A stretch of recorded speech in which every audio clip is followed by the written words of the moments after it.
That Luminous Avengers like Halloween picture. I'm still looking for that one, but yeah, this one's cute. This fits. Do you think that JRPG dialogue options are an annoying mechanic? What do you mean? Like, does having dialogue in general? It depends on the game.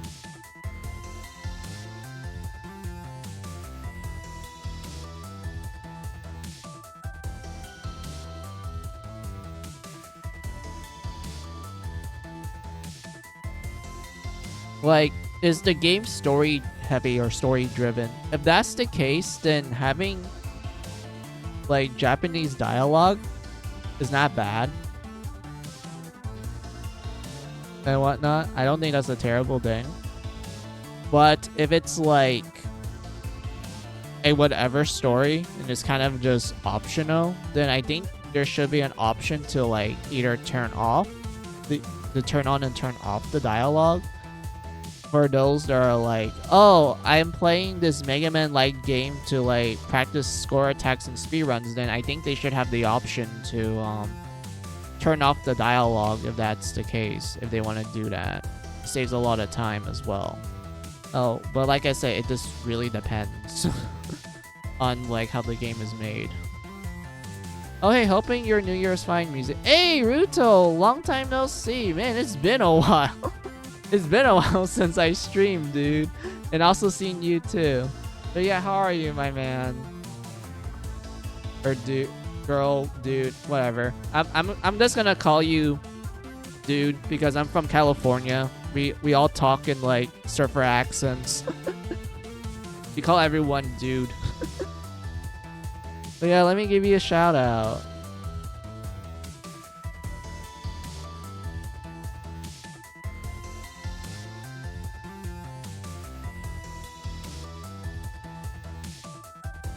There you go, and you're playing Metaphor. Ooh, nice. You're doing fine? That's wonderful. I hope your New Year's also went well too. Like, nothing bad happened during it. You just like relax, maybe with family or by yourself. It's just like a relaxing New Year and everything.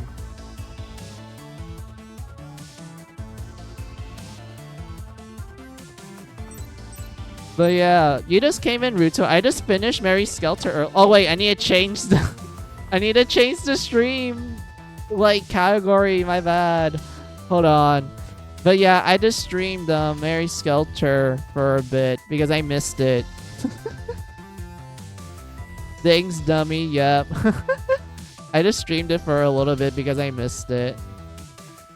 We're gonna be doing some Luminous Avenger where I'm just gonna do the score attacking and just try my best to like not go insane from me trying to be a perfectionist.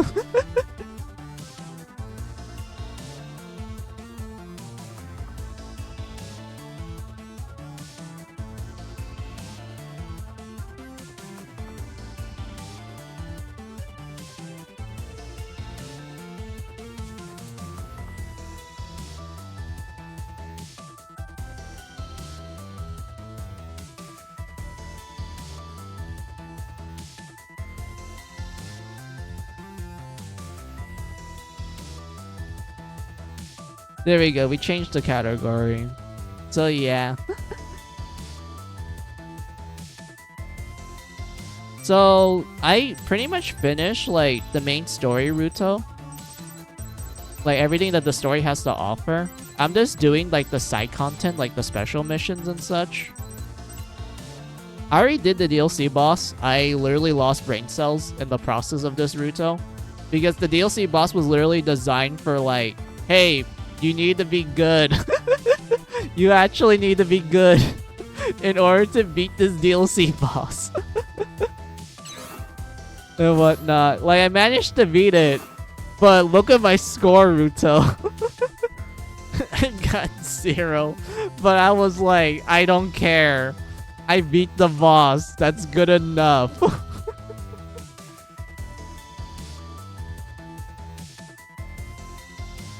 At least I beat it in a short time too, so that's wonderful. current objective, survive, pretty much. Oh yeah, Ruta, I forgot to show. So the navigator girl you talked to, her name is Kohaku. This is what she normally looks like, but depending on the day on your calendar for your Switch or PC, if you bought the PC version, this actually gives her different outfits. So this is her outfit when it's Christmas time. You know, very cute Christmas outfit. And then this is the outfit she wears when it's New Year's. She does have a Halloween outfit, which I will show if a like changed calendar day. Hey, actually, I should do that. I want to show that one. Hold on. But yeah, those are her two like holiday outfits. There's another one I will show. But here's the thing, Ruto. If you beat the DLC boss that I showed you, like the question mark one, you unlock pixel art. She went from like a 2D anime girl to a pixel anime girl.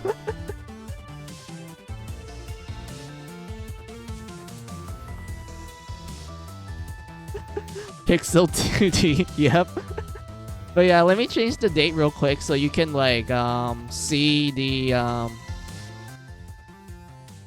Halloween outfit.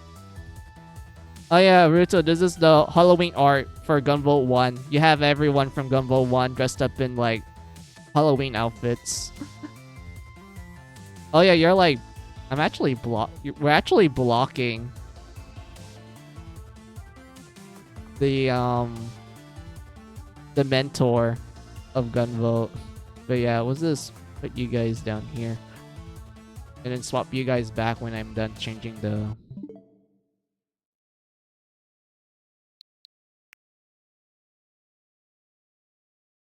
date. Hold on.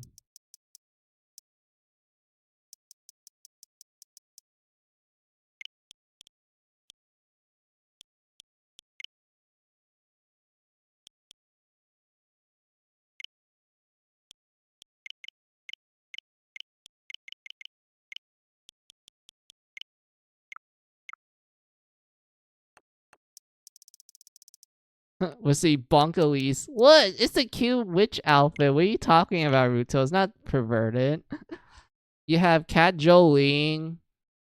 Sorry, Cat Joel, not Jolene. Joel. I don't know why I call her Jolene. There's Succubus Lumen. You have Coben as a knight, and he's riding on Vesper.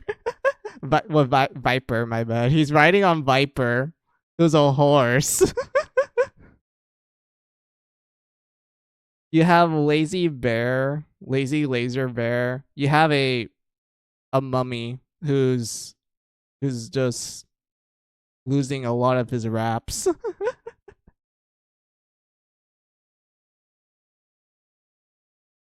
And like so much more. I think Gunvolt is supposed to be like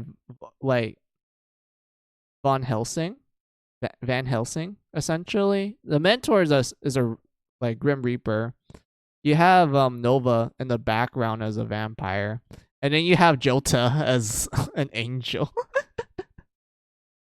I'm bonking her because her boss battle is so hard. I mean, yeah, it requires you to like pay attention to two targets at once, but I am glad that you could technically block her kunais, because when you hit the kunai, it like if the kunai hits your electric field, becomes snakes, and then you can one shot the snakes while holding onto the electric field, and then at that point you just have to focus on the two Elises and just kind of manage your, I guess, damage output between the two.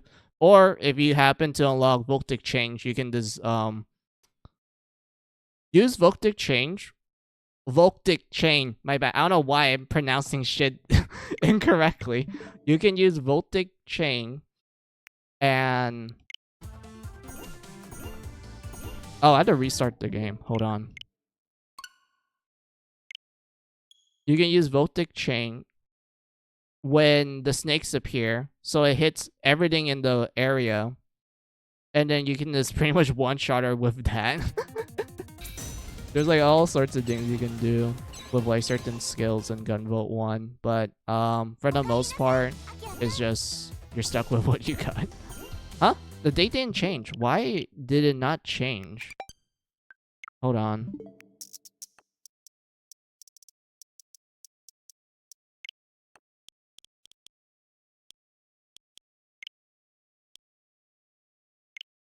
Yeah, I changed the date. It's October.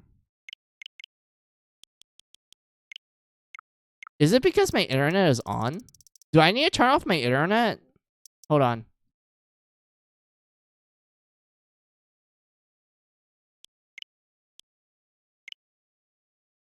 Alright, Ruto. I'm gonna see if turning off my internet on my Switch will work so we can see the Halloween outfit.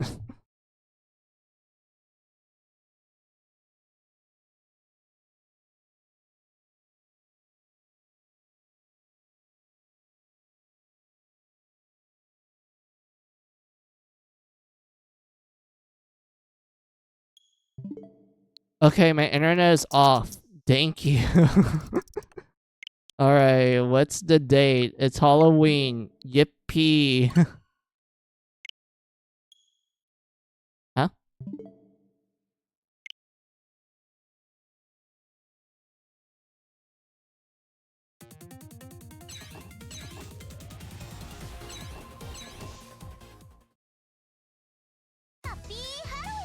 Oh wait, okay, I got it. Ruto, I got it. The Halloween outfit. Hold on. Here you go. It's a demon girl. With an eye patch.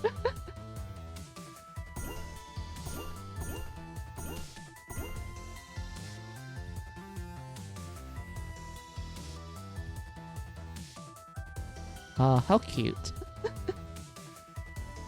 Well, I'm not surprised. It's gonna be peak tuning. Yeah, 100% for real. Oh, you want to see what's more tuny? So, when you beat one of the bosses in the game, you unlock this mode called Darkness Trigger, or Mold the Darkness. Which changes the appearance of Roto.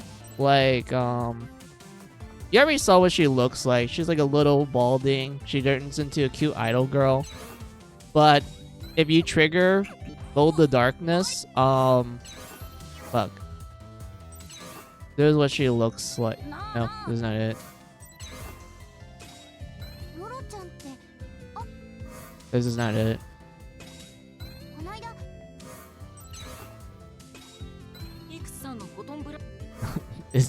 I'm sorry, wait.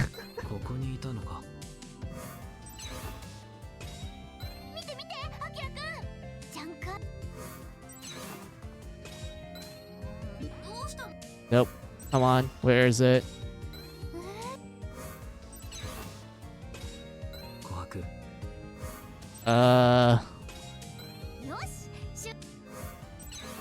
Why is the conversations RNG? I have to like keep pressing talk until we get to the one I want to show you.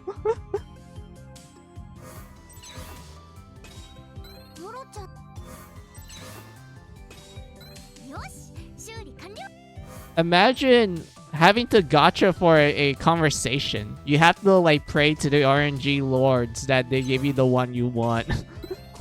Like you want this particular conversation. Come on.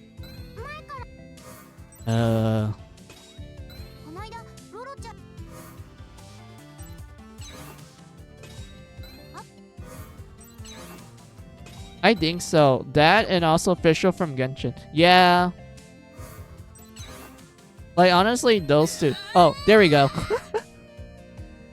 Okay, Ruto, this is what happens when you trigger the darkness trigger. She goes from, like, a little ball to, like, a cute anime girl to a girl who's pretty much wearing a T-string. And has, like, a cool, darkness aura. Like, this mode is actually cool. Like, legitimately. It's one of the more cooler looking designs in the game. Hey, yo, yeah, like, You can literally see her ass because of the T-string.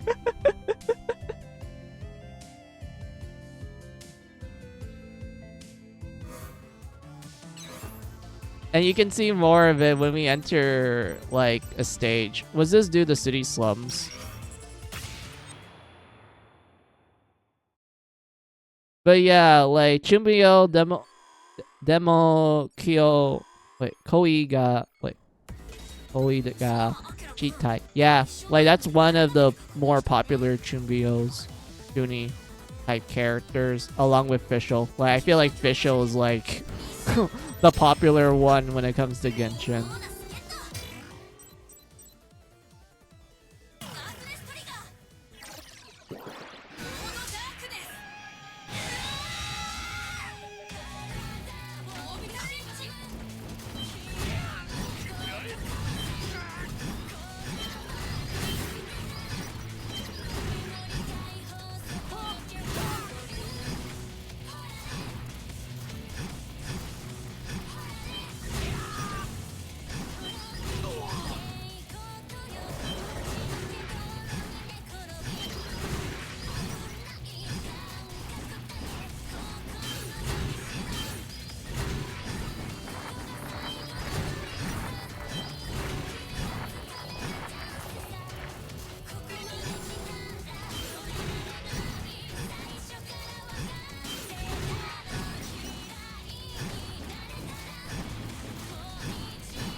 Ayo, if looks could kill. Yeah, like...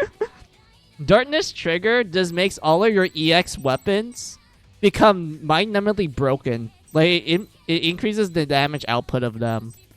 Especially for Proton Detonator. Like, Ruto, I need to explain this. You get this special weapon from a guy who literally has a boner for explosions.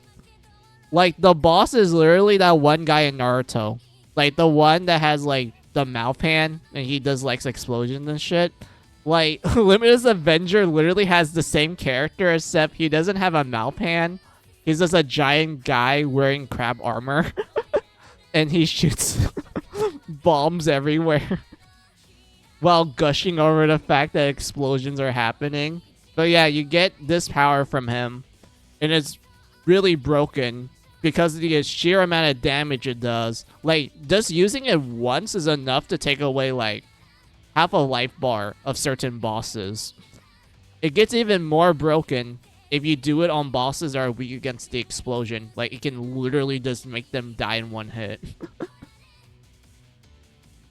But because of how powerful it is, it's really expensive to use. You actually have, like, a limited amount that you can shoot until you have to recharge it. But in Darkness Trigger, you can just spam it anytime you want.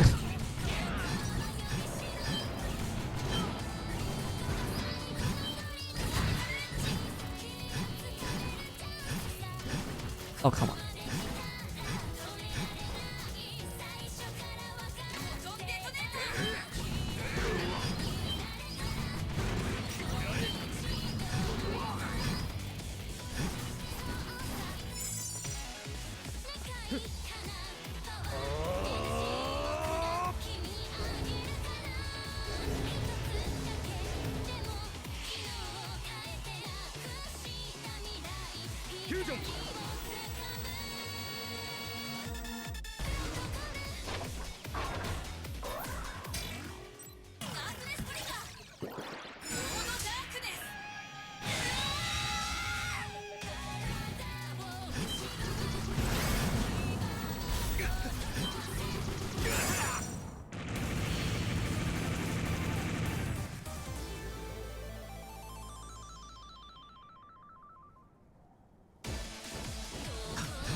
OP, yeah, it's incredibly busted.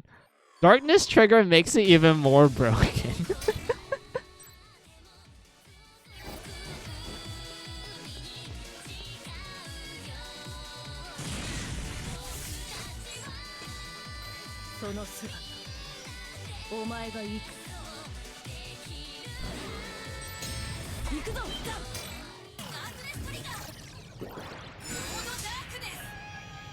I wonder how, like, how much damage will it do?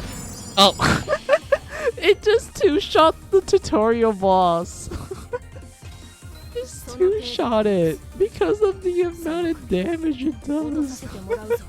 It's not a one-shot, it's a two-shot, but hey, it counts. Like, the boss couldn't do any of its special attacks. It just stood there while getting blown up.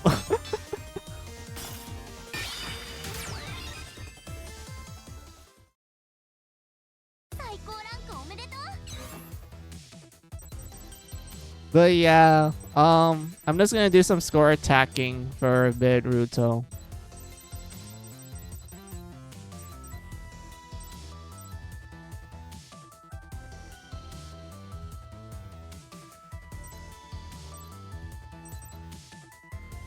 Oh wait, I want to show this.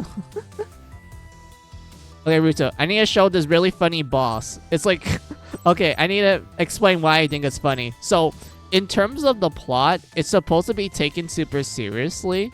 So, what happens is that once you beat all the bosses in the game, you essentially get to the usual, like, oh, we got access to the final base of the main villain now, so we need to, like, go through, like, you know, 4 stages where it's, like, you know, tough and long and whatnot. And there's also a boss rush near the end because, you know, it's a Mega Man like game. Of course, it's going to have a boss rush at the end. So they're like, hey, how do we start the final sequence of the game? They're like, okay, so the gang is just hanging out at the home base, and then all of a sudden they hear news that, like, oh no, Sumeragi is sending a dangerous weapon tank all around the world because Sumeragi is like, well, it's time to go into genocide mode because after Koben defeated all the bosses, the higher ups of Sumeragi is like, all right, no more kid gloves. We're putting on the big boy gloves. We're gonna start genociding the whole world now with these super powerful battle tanks. And the funny thing about these battle tanks is how they look.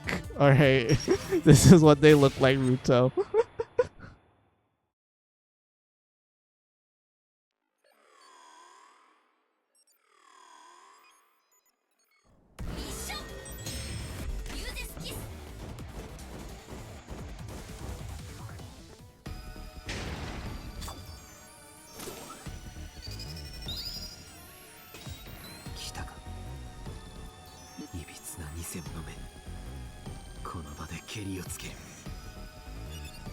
It's a giant Roro. The little robot that always accompanied Koben.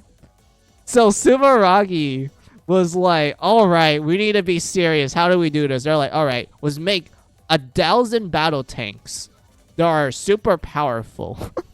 And they're really big. Okay, what should the tanks be based on? Roro, the idol thing that always hangs around Koben. The one that, like, sings 24/7. Because it has, like, the powers of the muse, essentially. And whatnot. And since Roro is seen as, like, this pillar of hope for the Minos, in other words, regular humans, because in this world, adepts rule the world, and they are extremely racist toward the regular humans to the point where, you know, there's a literal law that says, if you see a Minos, you kill them on sight. No ifs, no buts. And whatnot. So Sumeragi is like, let's get them psychological damage. So they make these giant battle tanks look like Roro. That's to, like, fuck with them. They're like, yeah, they're gonna get killed by the thing that they've been, like, putting all their hopes and dreams into. But the thing is that it's too big. That's one of the design flaws of it. It's way too big compared to Roro, who's, like, only, like, a few inches long. What are you gonna do? Blast music? I mean, that's one of them. The other thing is that the giant Roros have the same ability as her, where it can copy the enemy's weapons. And when I, like, here's a good example.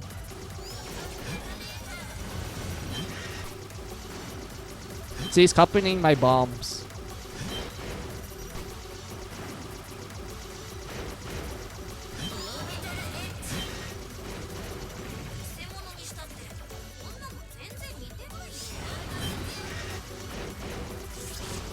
Oh, fuck, fuck. Damn it.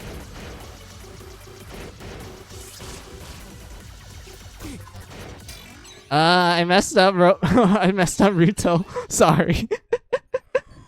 But yeah, it's copying the same abilities as you.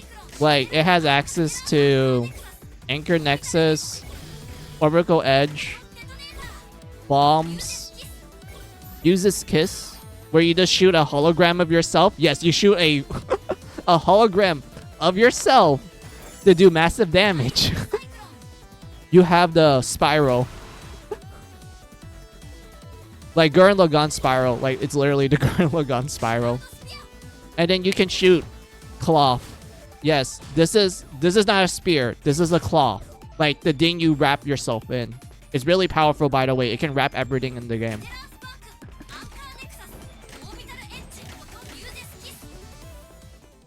Again, what's Sumeragi smoking? I don't know. It doesn't even help the fact that it has the same voice as Roto as well. So imagine this giant tank that does not look intimidating whatsoever, sounding like a VTuber or an idol, essentially.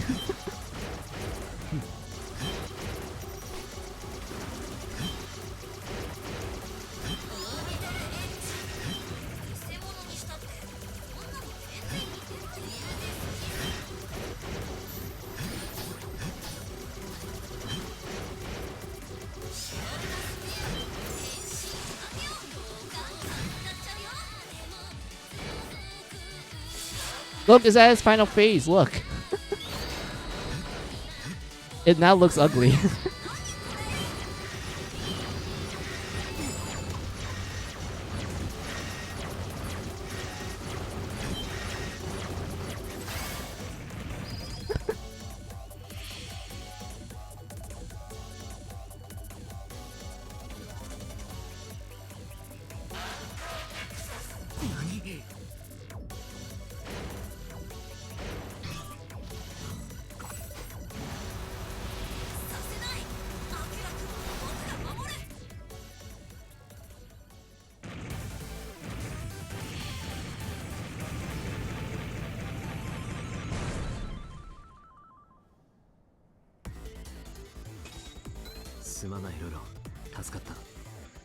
Ruto, you wanna know what makes this even more funny? The developers, like the character designer, when making this enemy, he literally said that the reason why I made this is because I wanted to make a scary weapon that looks dumb and funny.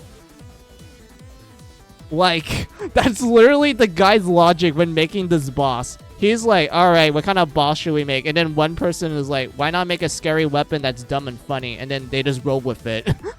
They're just like, yeah, that works. We're gonna do it.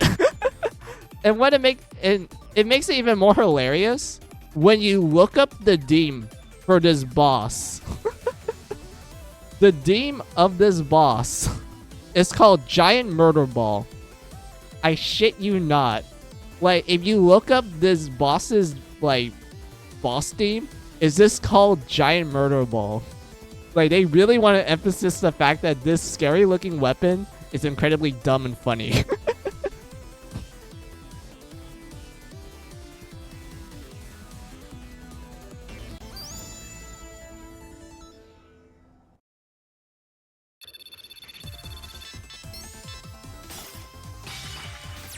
Like, you can't make shit up like that. It's hilarious. Whatever drugs Sumeragi smokes, someone should steal them and give it to the rest of us humans. Oh, was it Minos this time? Yeah. We're not called humans in this world. We're called Minos. But yeah, that's like that's honestly the funny thing about this Naruto. Like, I can't help but like keep laughing because of like all this like fun facts and trivia you learn from the production of these games.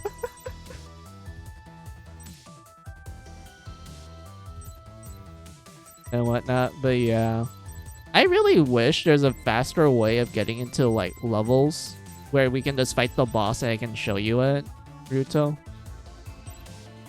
Oh wait, I just thought of something funny. All right, so I want to see if I can speedrun this level here, Ruto, so you can see the boss. And then after that, we're gonna speedrun to this one so you can see a funny boss.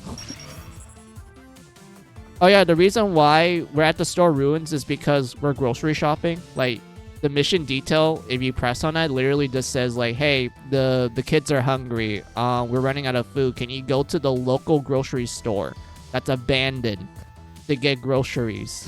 And Copen is like, "All right, it looks like it's a normal Tuesday then."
Why would Sumeragi put Mokes on an abandoned store? I don't know. I guess they're grocery shopping as well. They're just like, yes, we're going to be grocery shopping, guys. We're going to be taking our Gundams. We're going to have every security measure imaginable just to get a piece of tofu.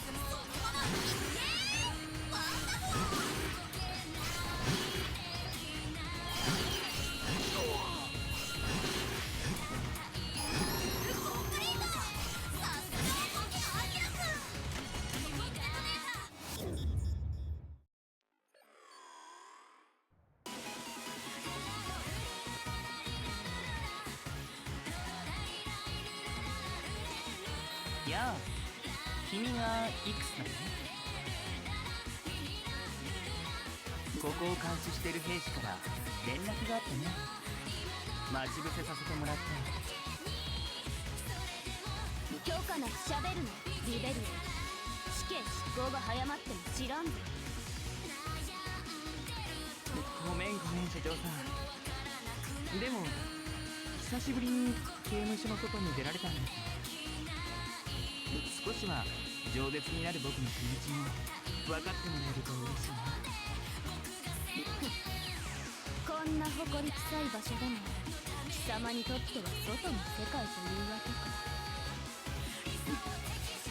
変身許可はすでに出ている。しっかりとお役目果たしてみせる。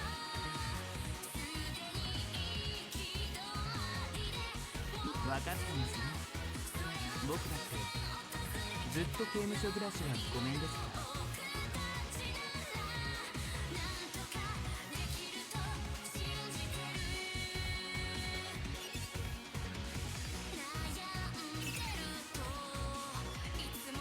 ら。Look, Ruto, the boss is transforming. It's like Gunvolt.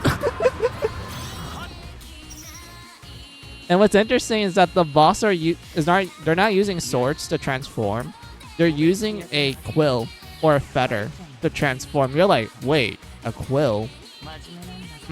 Interesting. They're signing a contract to transform.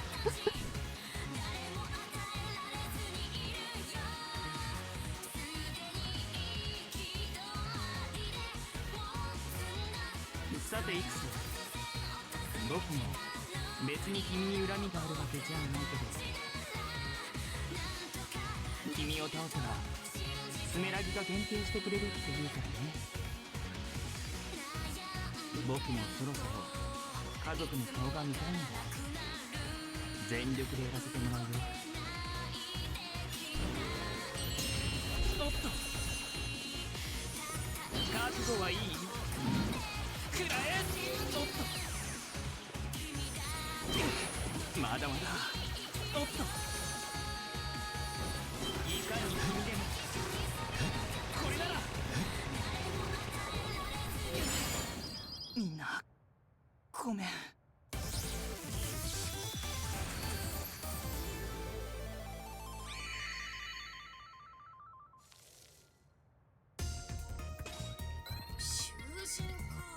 There we go, we beat the boss. This is what happens when you have the boss's weakness. It just kills them. They're just like, yep, I'm done with life. I died, thank you forever. But yeah, the backstory for the boss we fight, his name is Rebellio, or Rebellion. It's the name of a science fiction film.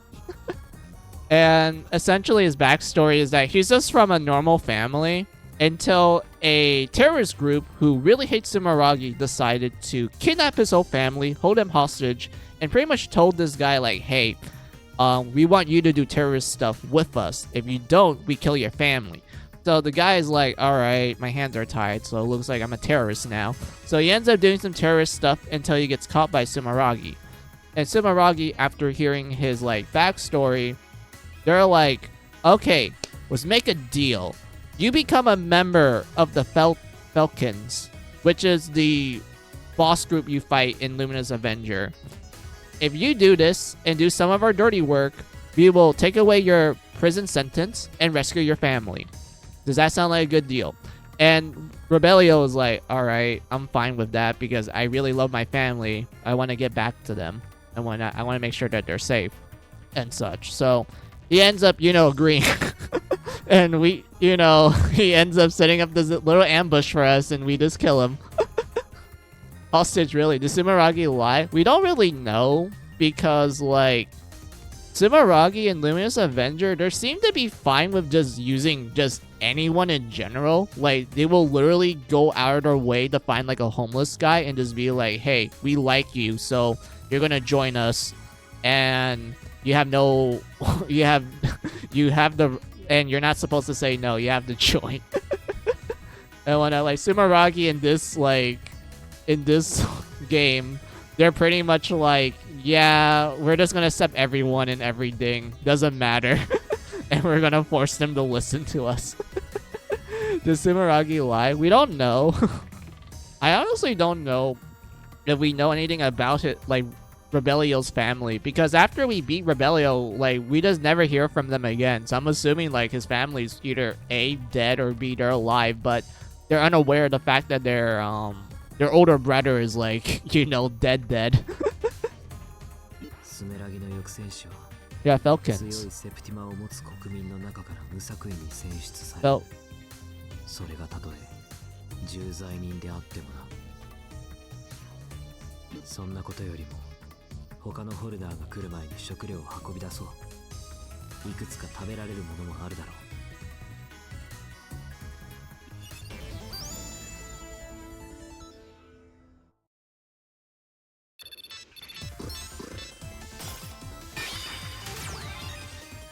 Hey, we got an S+.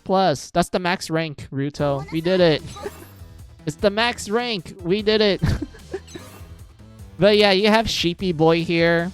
He's based on the constellation of... Is it pronounced Aries? Like the sheep? So he's based on the sheep constellation. And he uses red dreads. Well... Dread? Is that... No, not dreads. Red lines. Like...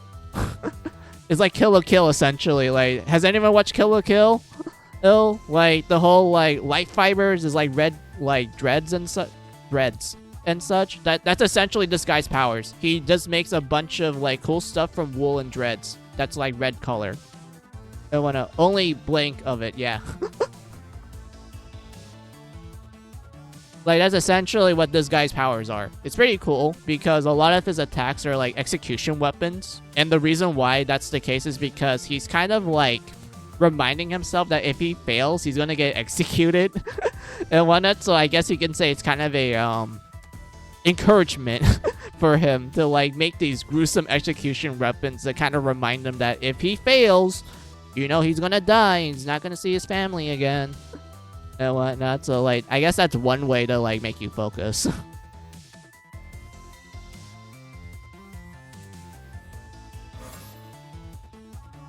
And whatnot. And you're wondering like, hey Mizu, what happened to the cute like prison warden? Like, I highly doubt she's like only an NPC and not an important character. That's when you go to Radio Tower Artemis. And if you remember this, Ruto, this is the location you go to in Gunvolt 1 to fight Jota, the green guy, the guy based on like light and whatnot. Yes, that place. We're going there.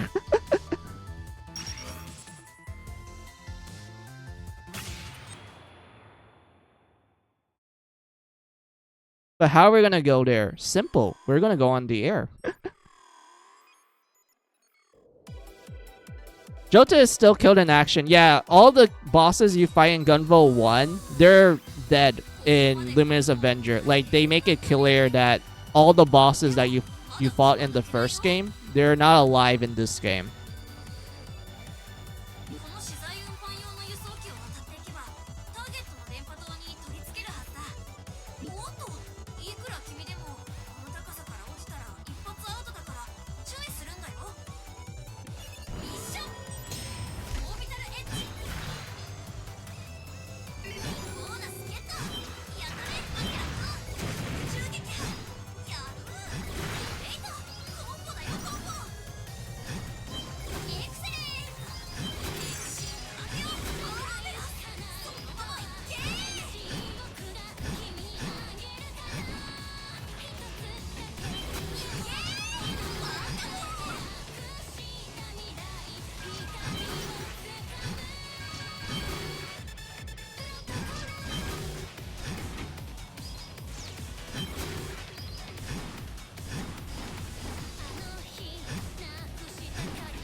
Fuck, I messed up. I was doing so good, but I got hit. I need to restart. Oh my god. I stumbled at the end. Oh my god. I feel pain. Ow. God damn it. Shame he's still killing action, but oh well, yeah. Like...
Ow!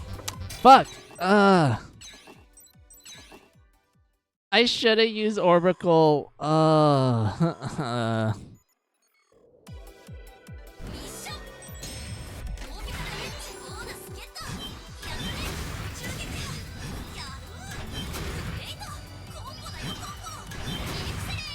fuck.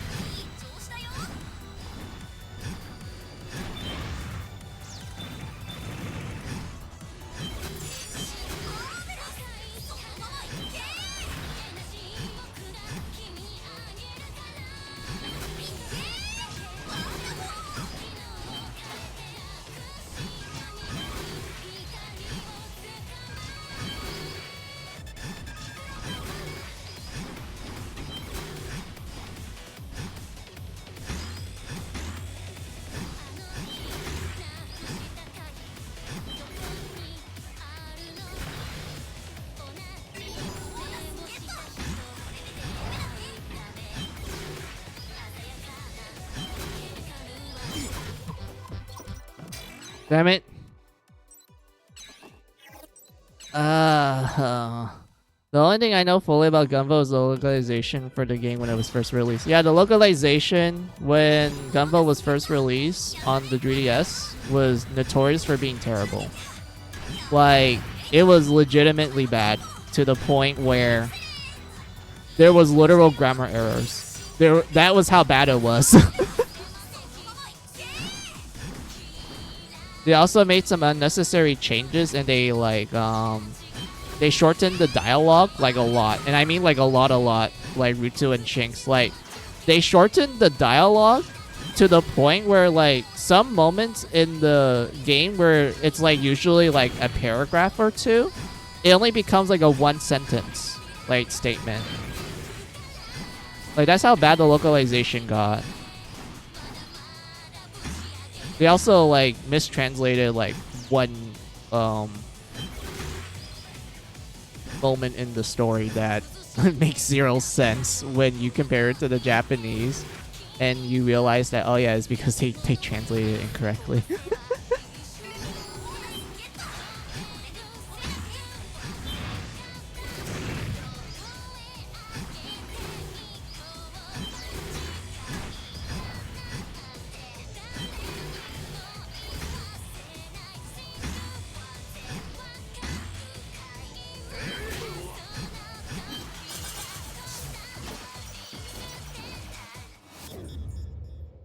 Also, the X and yeah, that part too. When it came to Zoda,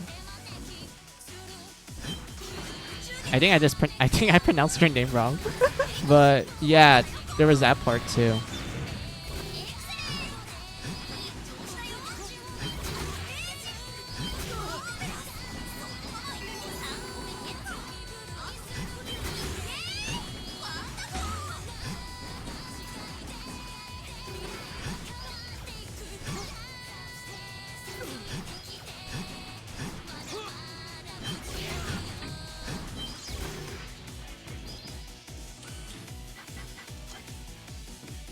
Or was it Zandra? I forgot I pronounced the names of the characters in Gunvolt because it's like car brands. I don't know anything about cars, so I end up pronouncing stuff incorrectly. So the Gunvolt 1 localization is Nippon Ichi Software America trails levels of bad. Yeah, it was really bad. It was actually bad to the point where they had to make like an update patch to fix it. And Intel Crates actually had to apologize for it. Like, they straight up apologized for the bad localization. Because of... Let's see, I think the localization team that did it was 8-4. Who's known for, like, doing other localized, like, Nintendo games. But because of them doing a terrible job with Gunvolt 1, and they did an okay job with Gunvolt 2 when that game got localized, from that point on, Intel Crates decided, like, you know what? We're not gonna we're not gonna let other companies do the English localization for our games. We're gonna do it ourselves. We're gonna do it in-house. So from that point on, every Intel Crates game, like every time it gets an English localization, it's always by them. They're the ones actually sitting down, reading the Japanese script, and like, you know, translating it to English. And whatnot. So everything is done in-house from that point on. Like, because of what happened with Gunvolt 1. Ruto, it was, I would say, that kind of bad.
But yeah, Ruto, we're at the boss now. Look, ready for the boss.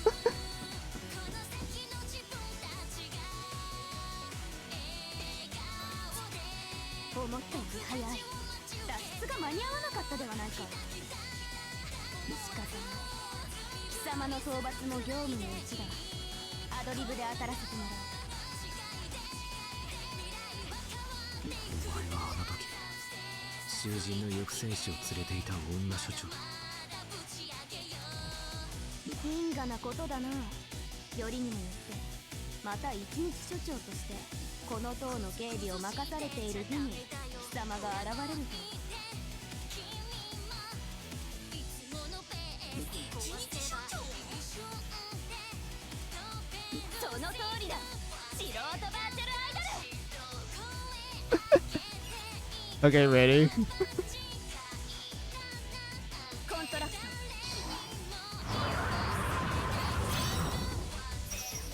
ライブスタート。これがイソラの普段の姿。コンパニオンの鉄島を操る歌って踊って戦って妖精アイドル。 That's right, Ruto. The prison warden is not a prison warden. That's her part-time job. Her her real job, quote unquote, is being an idol.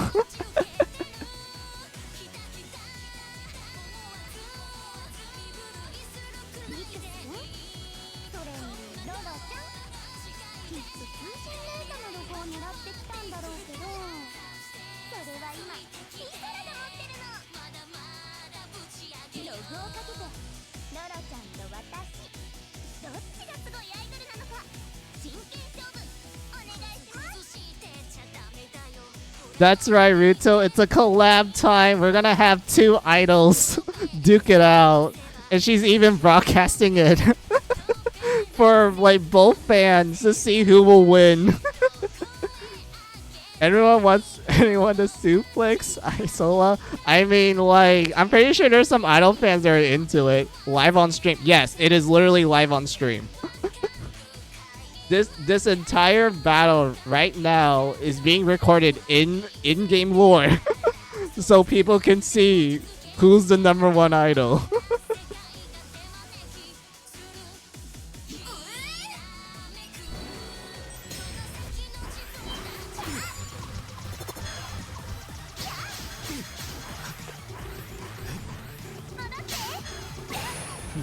I fucked that up. Oops. It's fine. I just want to show the battle. I don't care about winning it.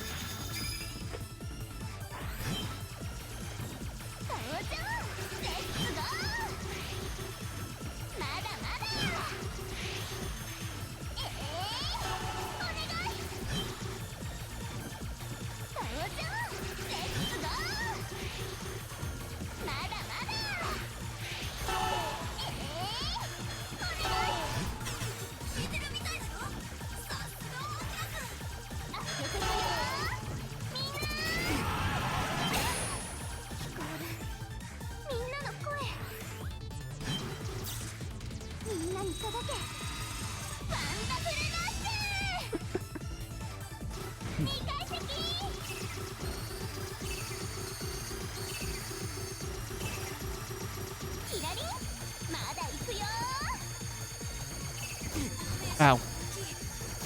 Oh yeah, I was supposed to dash it.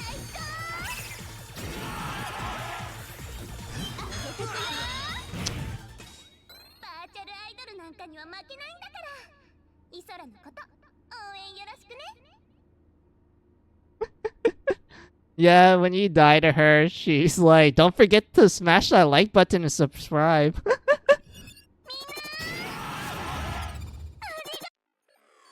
Ruto, this is the real idol. The true idol collab. Just okay. Yep. This is the real idol collab. This is how every idol collab should have ended up.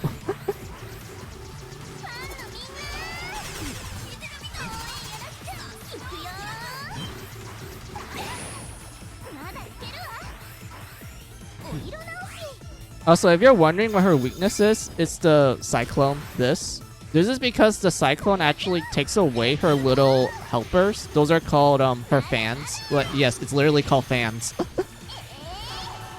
So you can just do that, and then all the fans disappear. So you have less to like worry about.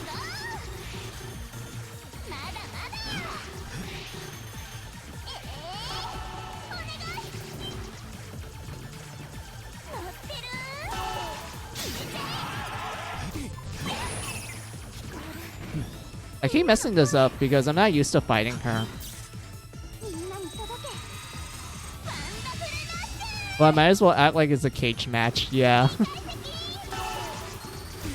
Oh, fuck. I messed that up.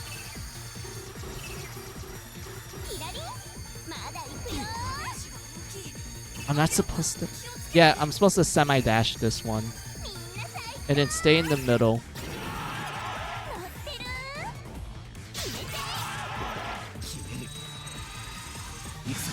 ろ。オーケーアキラくん。強い。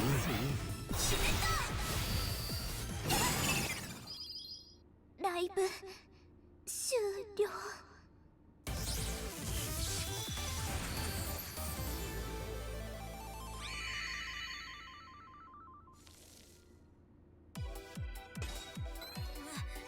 なかなか予想外な敵だったね。 You want to even know what's more funny about this, Ruto? Being an idol isn't technically her full-time job. That's also her part-time job. You want to know what her real job is? Her real job is being a rice farmer. The reason why is because she's from a long line of rice farmers. So her real job outside of like being a prison warden in a idol is working in the rice fields. She's literally the type of person that will just say, "Welcome to the rice fields, motherfucker." Like that's it's literally confirmed to be canon because there's actually a drama CD that goes into her backstory and whatnot. And in the drama CD, they pretty much show that this girl is a workaholic who works in the rice fields pretty often while also doing her other side jobs. So in other words, so in other words, yeah, she literally is like a little bit of everything. あいつが隠し持ってた端末から通信ログもダウンロードしておいたよ。けどこのデータも複雑に暗号化されてるみたい。解読に時間がかからなければいいから。結局最後まであの敵にはノーコメントなんだね、アキラくん。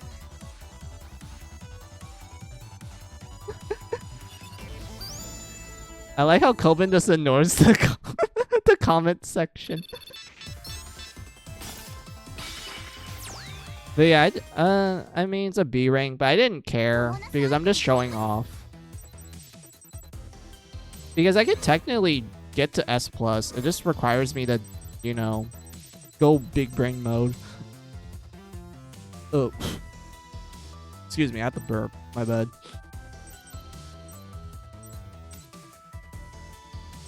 But yeah, what else is there for me to show? Oh yeah, you have the bosses down here. I can't do the boss. I can do this one. I'm not used to these particular bosses' movesets, unfortunately. This one I'm a little more used to, so I don't have too much of an issue. These ones are like, this one is fun. And then you have the special missions, which is like the post-game content.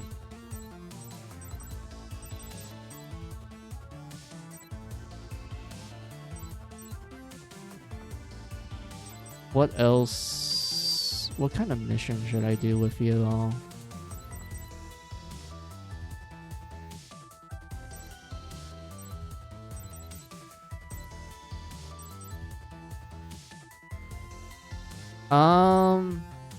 I don't want to do the DLC boss. I'm gonna lose my mind if I did that one. I could. Maybe we could do one of these ones, but I don't know. I don't really think I have the energy for this. I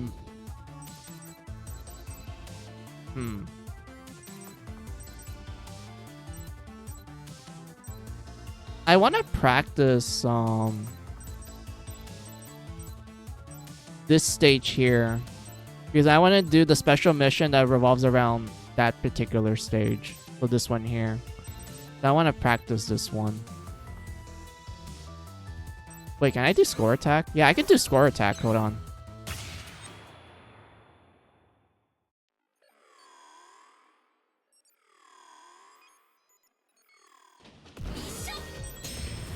Oh yeah, so when you press on the score attack mode, to anyone that plays this, who never played this game, when you press on the X button to activate score attack mode, basically what happens is that the game will lock you at level 1. And you will not have all your upgrades. You're just stuck with the default upgrade of hover. So because of that, when you're doing score attack mode, you might as well just view it as level 1 run of the game. and whatnot. Oof. Yeah. Because of that, score attack mode is like fully dedicated to those that are like, you know, oh, I'm a pro like Gunvolt player. I can do the score attack mode without losing my brain cells and whatnot. I mean, it's not too bad if you memorize the stage, which I'm gonna be honest with you, Ruto. Like when it comes to this particular game, like this particular Gunvolt game, it is pretty easy to remember the stage layout. So I would say it won't take too much time for you to like, you know, master it, and you're just gonna be soaring everywhere. Like this game feels so satisfying to play because of the amount of like quality life like improvements they did for this particular game. Like they make Coben feel so fun to move. Like he's already fun to move in Gunvolt too, but in this game they refined it to the point where it just feels perfect. Like it just feels nice to like dash around and do everything.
Yeah, I don't mind cashing in. This is just me doing casual, like, score attack run. I'm not trying to get, like, the max rank at the moment. I'm just trying to, like, clear it.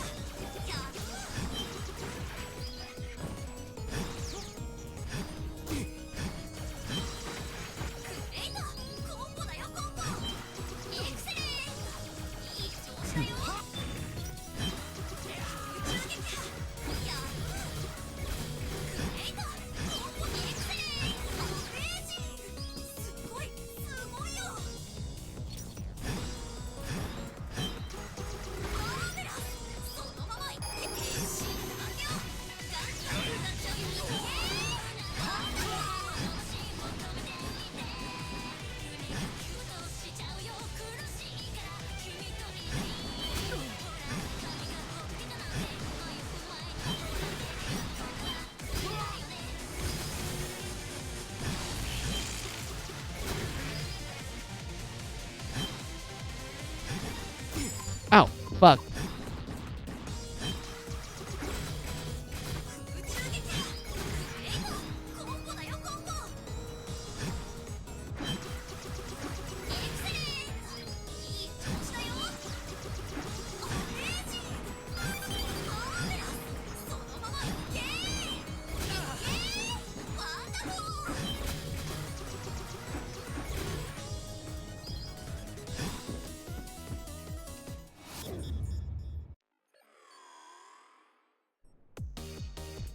Sure, why not?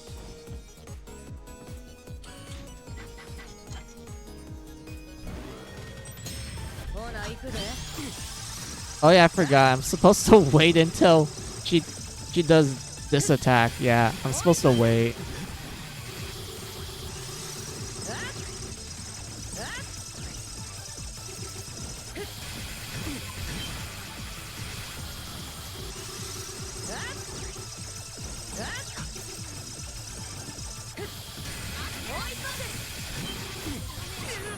Oops.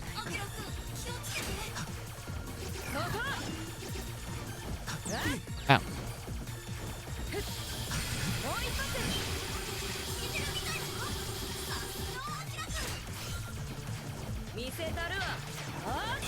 Fuck, fuck, move, move, move, move, move, move, move. Damn it. Oh yeah, I forgot to mention this. If you die, you have to restart the whole thing. I don't mind. This is just me going casual.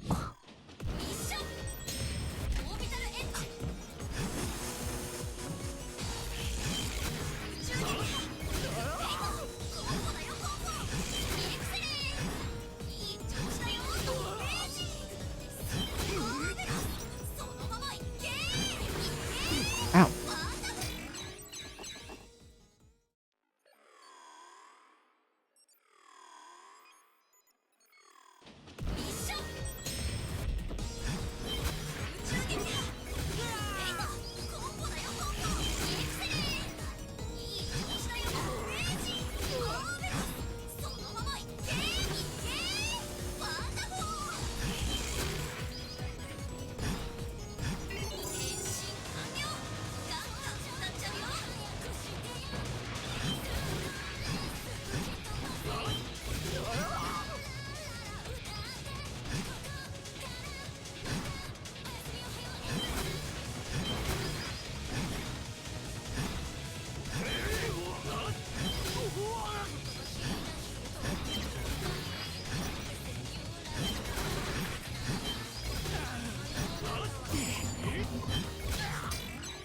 I messed that up.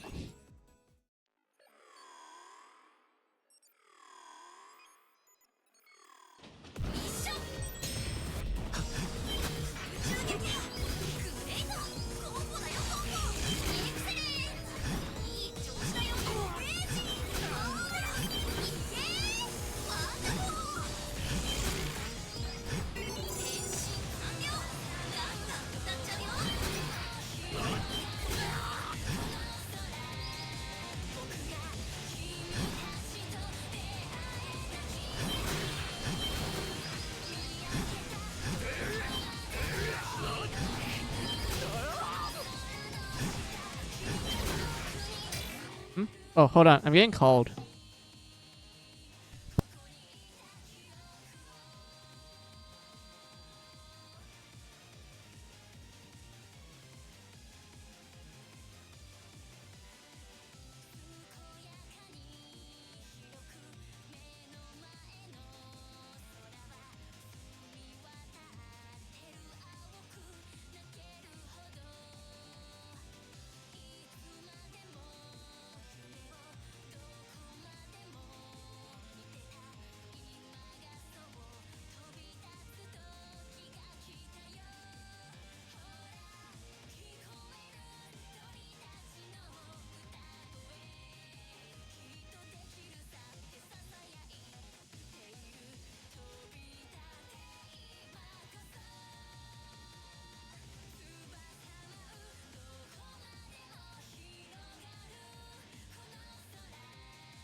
Let's see, is it just me, or does all non-Metroidvania platformers going to have a train level at one point?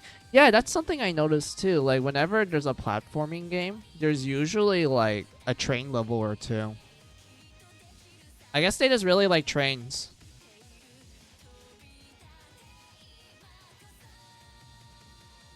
But yeah, I'm back. Sorry about that.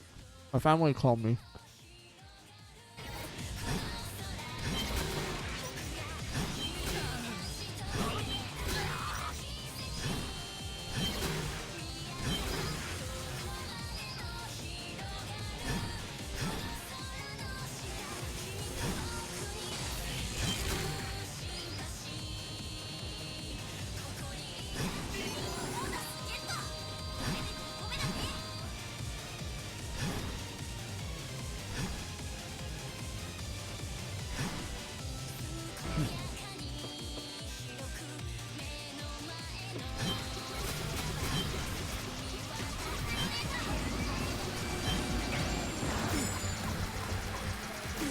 Wait, what?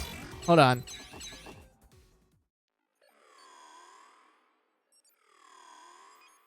How does it hit me that far? Speaking of Trails, I finished Ravine last year even though I skipped all the other games. Well, that's cool that you finished Tales of Ravine. I'm glad. I'm happy for you for that, because the Trails games take a while to finish. Unless you're Cold Steel 2. That one's actually the shortest game of the series. But like, yeah, like congrats, you finished a Trails game. They took a while.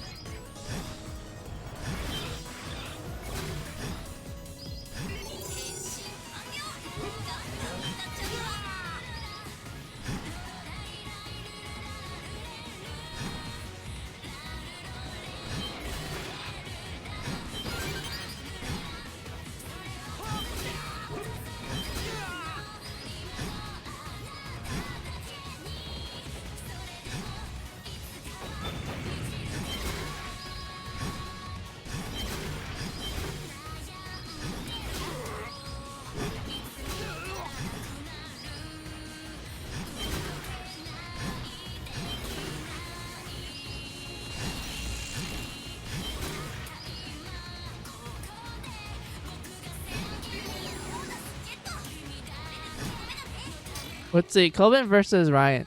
Wait. I don't even think I pronounced that name correctly. Ryan. When the battle of edgy handsome dude should happen exactly. Like every handsome edgy dude in any form of video games, they should all have a battle royale to see which one's the most edgiest of them all.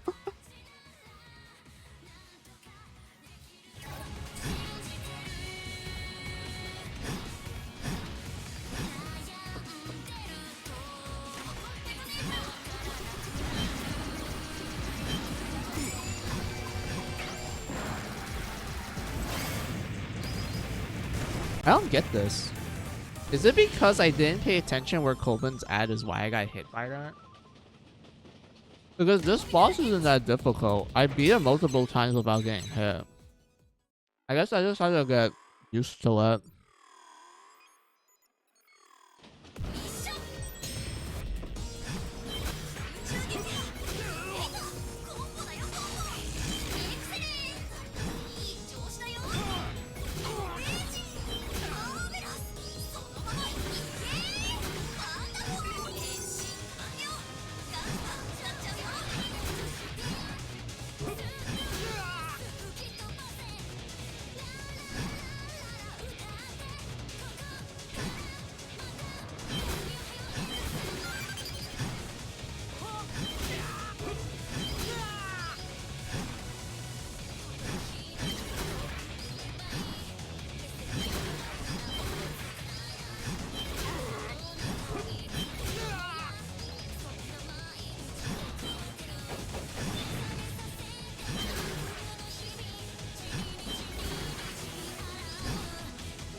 Wait, if we do a battle of edgy handsome dudes, we should have one with Kazuya or Jin. Not Ragna's Jin, although Ragna himself instead should show up. Yeah, Ragna does fit the edgy handsome like character. I mean, the whole point of Ragna's character is that he's supposed to be portrayed as your typical edgelord until you actually play the story of BlazBlue, until you realize that he's actually the straight man of the universe. Like, he's literally the only one that has any form of logic compared to everyone else.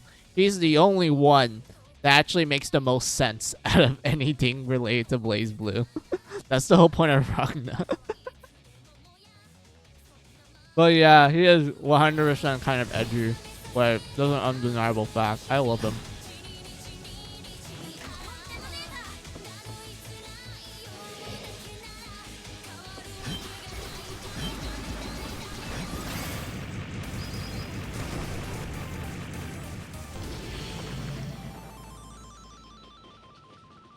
Yeah, that's weird. Because, sorry, my mouth is full. That's so weird because, like, you just saw me beat that enemy so easily. But the last few times, I didn't do as much as heavy damage to it earlier. Why is that?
Would a Persona protagonist be considered edgy handsome? I don't know which protagonist will fit that role, to be honest. I know people would say Persona 3, which I wouldn't blame people for thinking that. Would Joker count? I mean, Joker is more charismatic, but I don't know. I wouldn't call Joker edgy.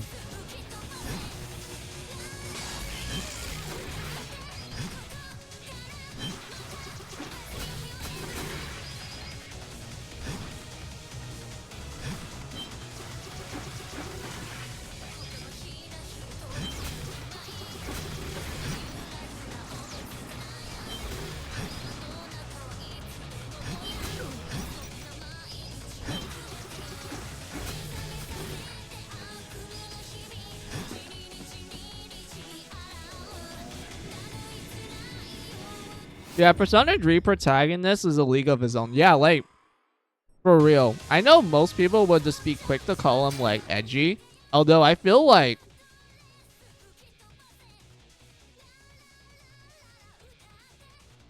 I think it's more better to call him, like, your typical teenager sort of thing.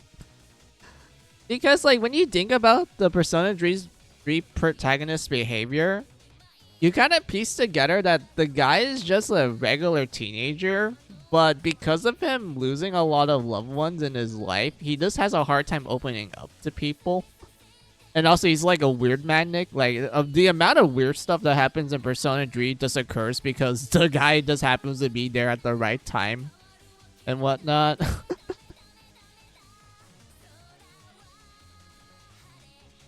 And everything. Also, I do like how the protagonist of Persona 3, he would actually, like, beat up people that would, like, bully his friends.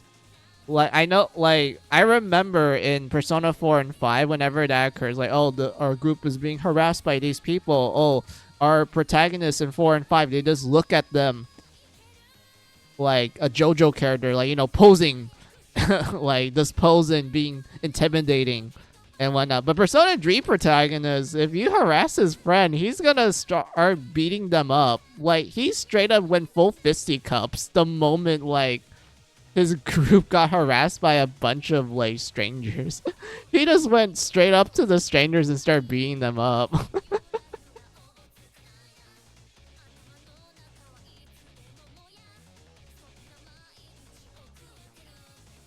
Like, it's really funny. And also, like, yes, I know that most of his, like, answers to certain questions is, like, whatever, which, I mean, to be fair, I feel like that's the usual reaction that most people will give. I'm just saying. I'm just saying.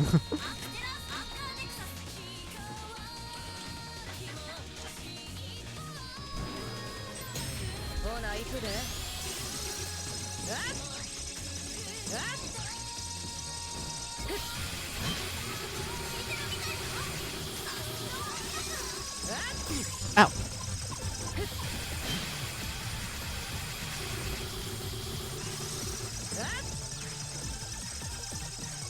I honestly thought I could, like, dodge under it.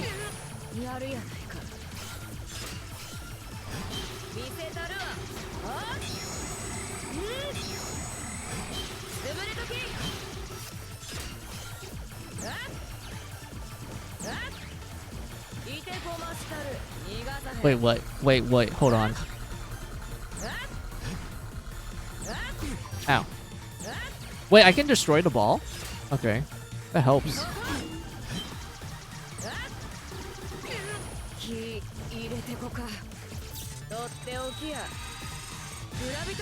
Pandemonium.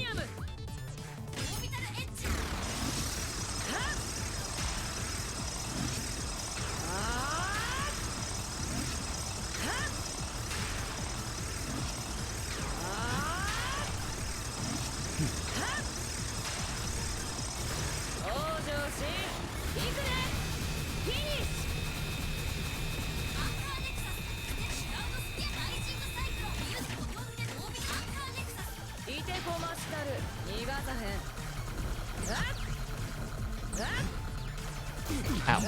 Oh, fuck. Damn it. I got caught by the ball. Okay, when you get caught by the ball, you just stay in the ball, and it does continuous damage, so... Yeah. God damn it. I was so close.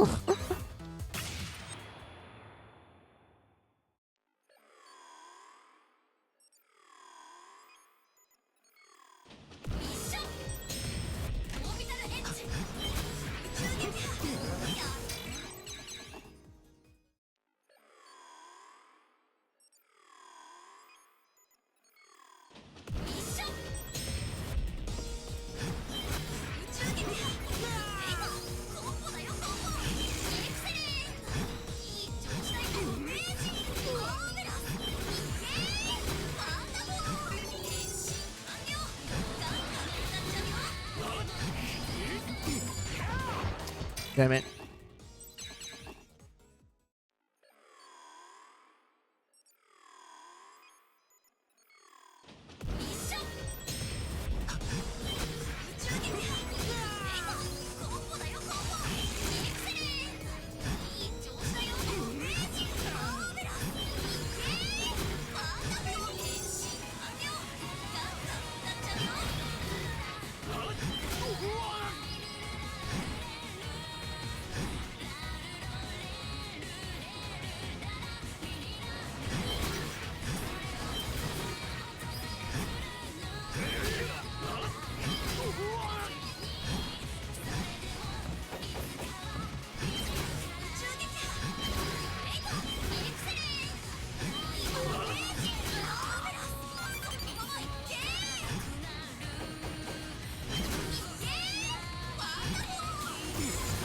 Wait, I ran out of bullets.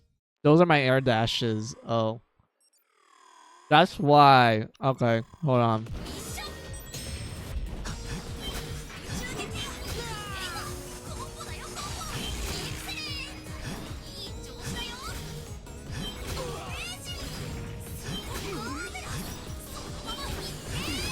Fuck. I thought I did that correctly that one time.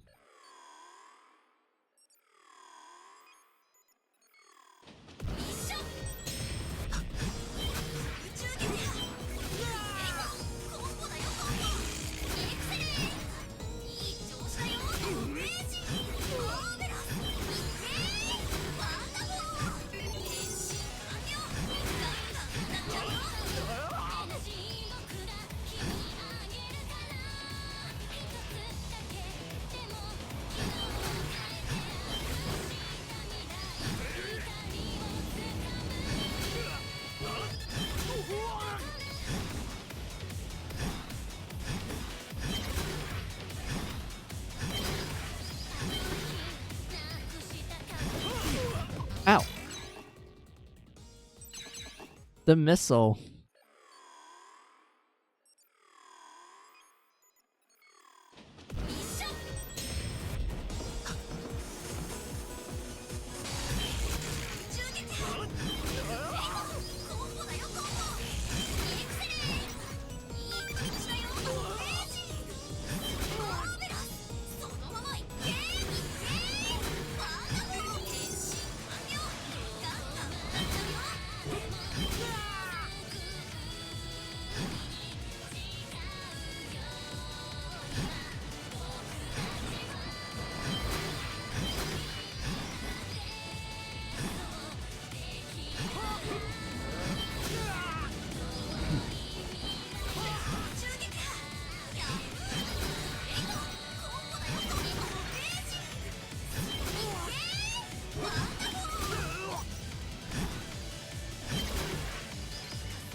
Ow.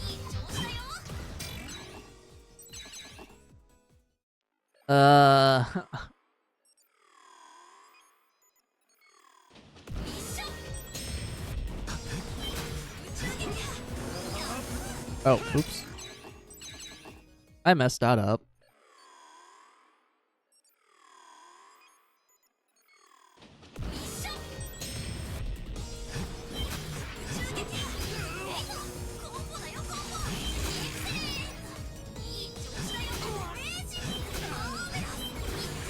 Oh, fuck.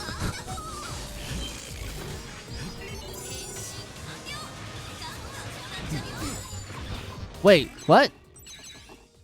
It only does like that much damage? When it comes to reloading on the ground? Okay.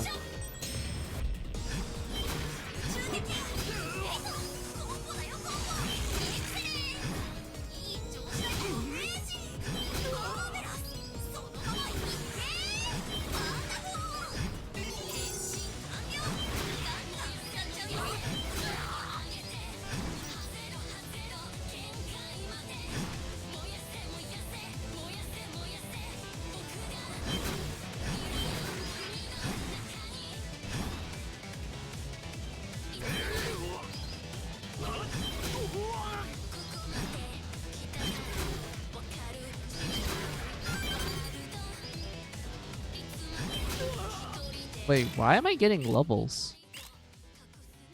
Oh yeah, you still get levels in the score attack. It just starts you at level 1, but if you keep killing enemies, you can still get level ups and you can use it as a way to get your HP back.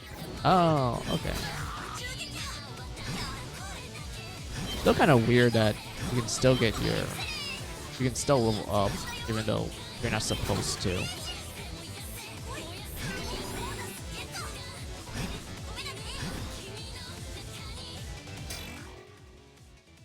Hold on.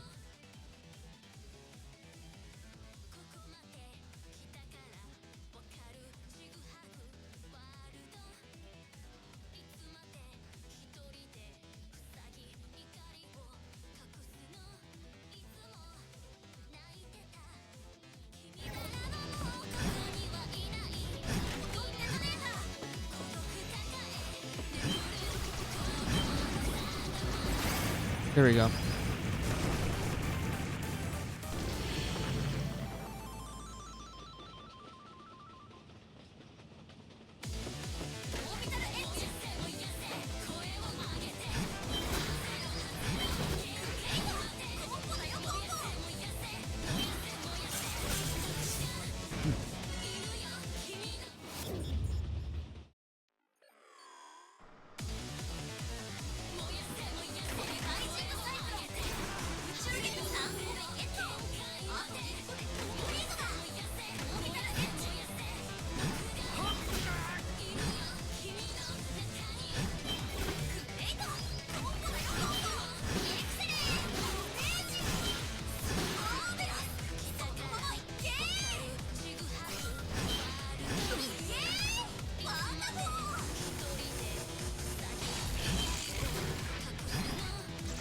Oh, fuck. I didn't pay attention. I was like, wait, what's the next part? Oh. I'm feeling pain from the fact that I'm just messing up so much.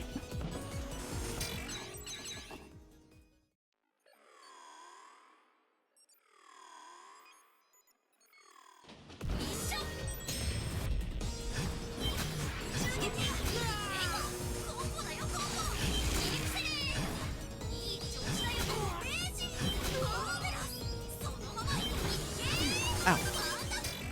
I keep forgetting. I'm supposed to break the thing, and then you do a quick dash to touch that to lock on.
Have you seen the trailer for Twins Hina Hima?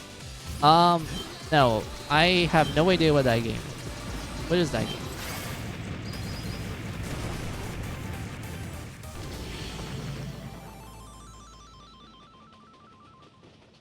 Or is it an anime? I don't know. Maybe it's like both.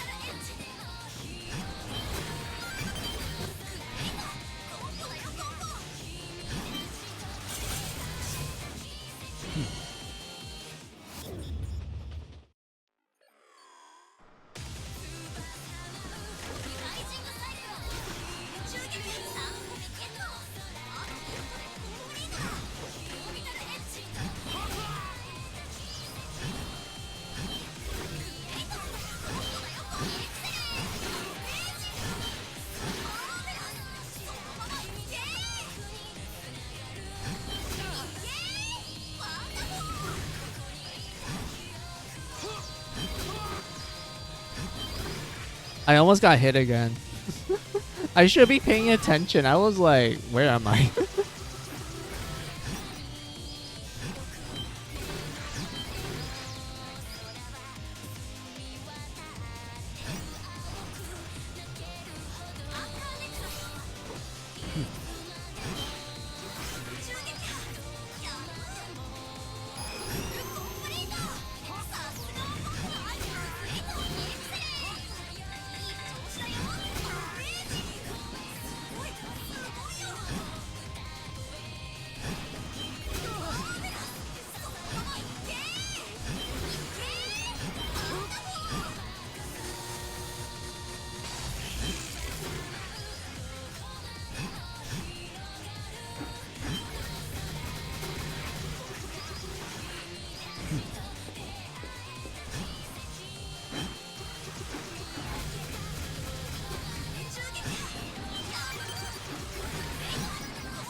Is an upcoming anime made up of purely AI? Wait, AI really? I mean, that's cool, I guess. Marvelous, Rolo. You're not leak. Hell.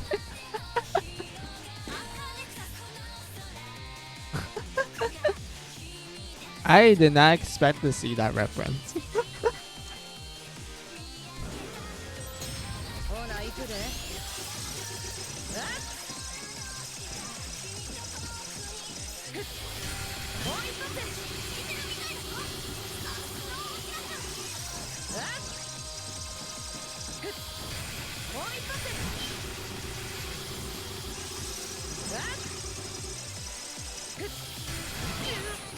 るやないか。いてこましたる逃がさへん。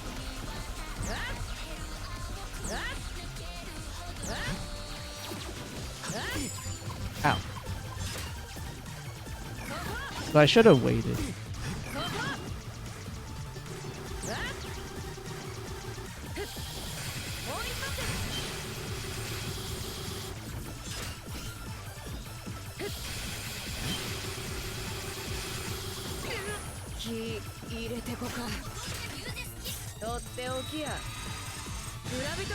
Pandemonium.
Yeah, I need to practice. I need to practice fighting Stella.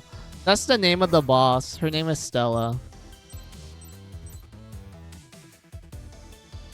Oh yeah, Roots, I have a fun fact. The boss that we fought, her name is Stella in English, but in Japanese, her name is Inter. Like this. This is how you spell it, the Japanese name.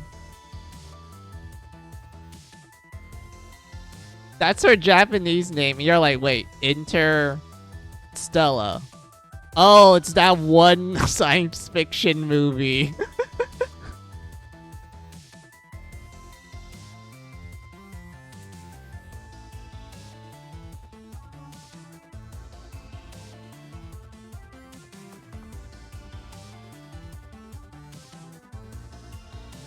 Interstellar. Someone's listening to too much draft punk. Yeah, essentially.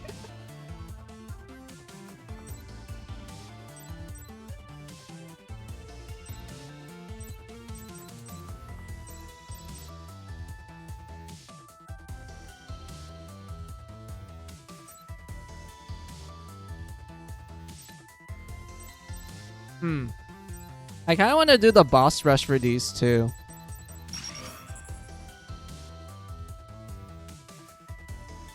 Hold on, I just realized it's been like 4 hours. Alright, I'm going to do a quick BRB. It won't take me too long. This is a quick one. I'm going to go get myself some water, so I'll be right back.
Alright, I'm back.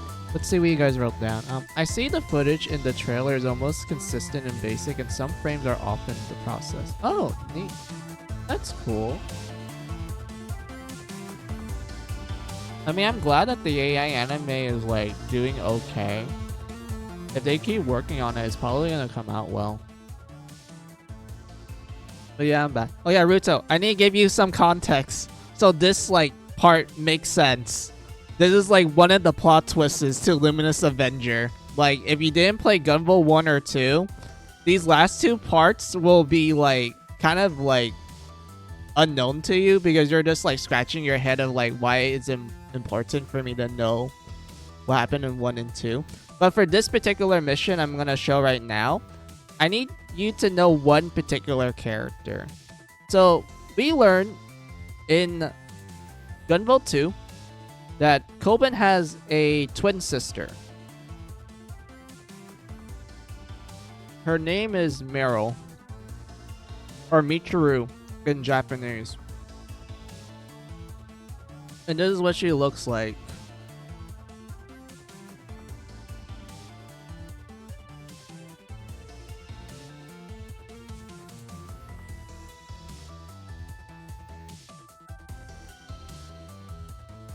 Damn, she's like, why is this picture of Michiru so fucking big? It's so humongous. Alright, here you go. So yeah, so Ruto, this is his twin sister, Michiru.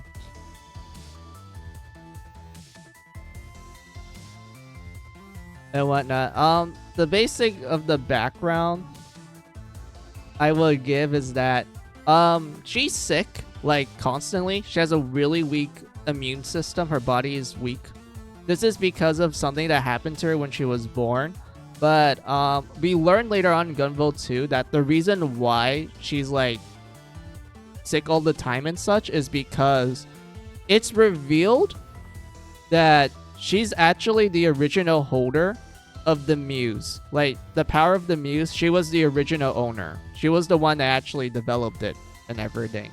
The reason why she doesn't have it was because after Kobin and her were born, their dad noticed that, oh, Michiru is not doing so well. Like, her powers as an adept activated too early on, and it caused, like, a lot of issues. So dad has to do a surgery to remove the powers from her in order for her to live.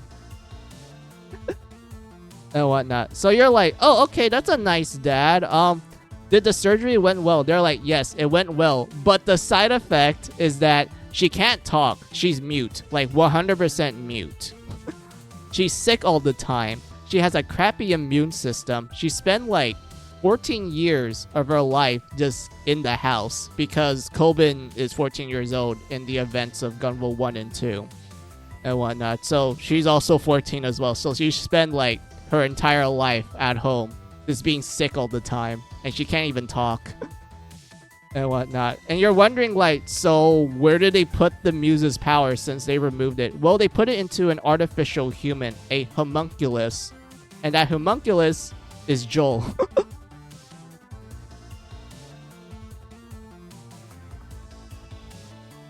And whatnot. Eventually, after, well, not after, like, during the events of Gunvolt 2, Michiru slowly starts regaining, like, some of her, like, I guess, bodily functions. I guess that's the closest way I would describe it. To the point where she almost is capable of talking. And then you get to the end of Gunvolt 2 where she's able to actually talk. And this is what she looks like. You're like, wait a minute. She kind of looks like Joel. She has Joel's eyes. And her hair color. And her, Agohe. Wait, Ahoge? Ahoge? I think that's what you call the little hair strand that, like, pops up. And it's called idiot hair.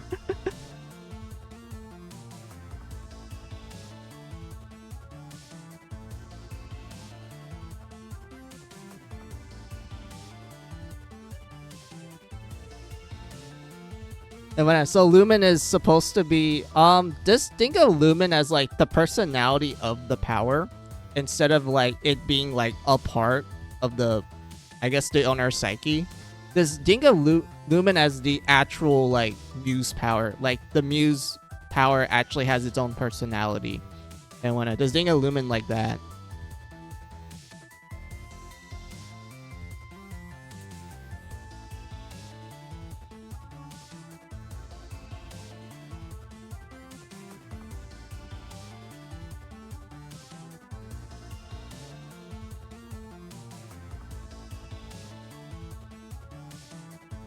Oh boy, she's cute, but shame what Meryl has to go through though. Yeah, like she legit goes through a lot. It gets even worse in Luminous Avenger because of like two particular plot twists. I'll show you this particular one.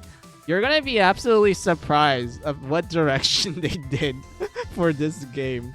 Like, my god, there's a reason why I have to tell you her backstory so this makes sense. Because if I didn't, you're just gonna look at me at confusion. You're like, what the fuck is going on?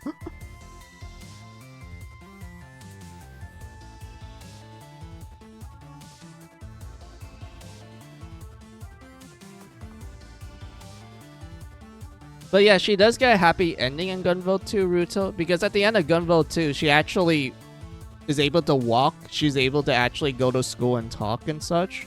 The only side effect she gets at the end of Gunvolt 2 is that she lost all her memories of just everyone except the family maid. So that means she doesn't remember that she has like a twin brother. And Coben is just fine with that because he's like, well, I spilled too much blood by killing a lot of adepts, so I'm gonna remain away from her life so she can live a normal life. And you're wondering, like, what about Gunvolt's case? What happened to him? Well, because of Joel just being completely absent at the end of, like, Gunvolt 2, because she's technically dead, like, forever dead sort of thing. Because of that, Gunvolt is, like, kind of forced to, like, say goodbye to Joel through Meryl, even though she doesn't know who he is. And it doesn't help the fact that every now and then when Gunvolt is just wandering around the city, he ends up seeing Meryl and he just gets reminded of Joel. And that's the end of Gunvolt 2. Like, it's supposed, and according to the devs, it's supposed to be a more happier ending for Gunvolt. So I'm like, so you're telling me he loses Joel forever? He's able to kind of move on a little bit, but he's still constantly reminded of her. And when like he at least gets like a new girlfriend, question mark. Yeah, girlfriend, question mark. But like, god man, like no more Joel for him. Or Lumen. But yeah, let's get to Luminous Avenger so I can show you the ding, Ruto. And it's one of the more surprise parts of the game.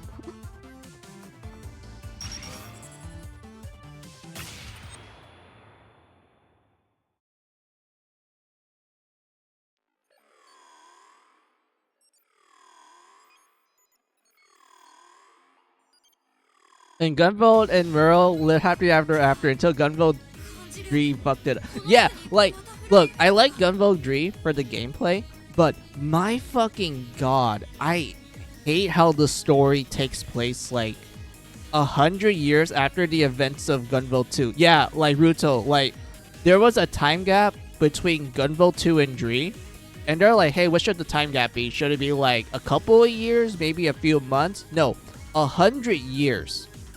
100 years has passed since Gunvolt 2. And because of that, it's kind of like its own story with some references to the previous games. But like, because of them doing that direction, some people felt kind of turned off. Because Gunvolt 2 actually had a secret ending that could have led to like an interesting sequel. But because of what happened, you know, Gunvolt 3 kind of just became its own thing. And a lot of people felt that it was better for Gunvolt 3 to be called like a side story game instead of being marketed as like a main number entry. And whatnot. So like, yeah, that's like the one gripe I had with Gunvolt 3. Gameplay, it's great. I love the gameplay of Gunvolt 3. But I hate the fact that it's the third game entry.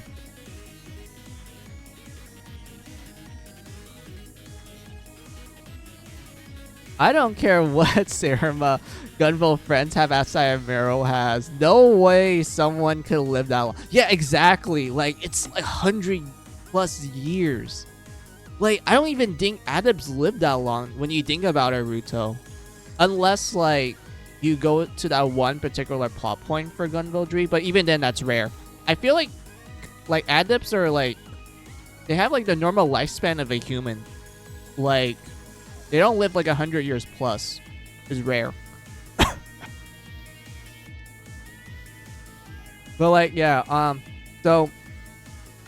Oh yeah, I need to mention this part too, so it makes sense, Ruto. So, throughout Luminous Avenger, Coben is looking for this machine called the Butterfly Effect, which acts really similarly to the machine that Joel was hooked up to in Gunvolt 1. Because remember, when you beat the tutorial, you find out that the Muse wasn't like a Vocaloid, it was actually a girl who was an adept and whatnot, and like they wanted to use the Muse to like control all adepts and shit. So you have the Butterfly Effect, which is essentially the same thing, like concept and everything. So you're wondering, like, wait, is it really a machine or is it like a person sort of thing? And the game kind of doesn't allude, like, kind of keeps it a secret for a really long time from start to finish until you get to this point. And this is when you essentially learn what the Butterfly Effect is. And oh boy, I hope you're ready. But we have to go through like we had to go through a boss rush real quick, Ruto. Don't worry, it won't take me long. We're gonna use the boss's weakness to like speedrun it.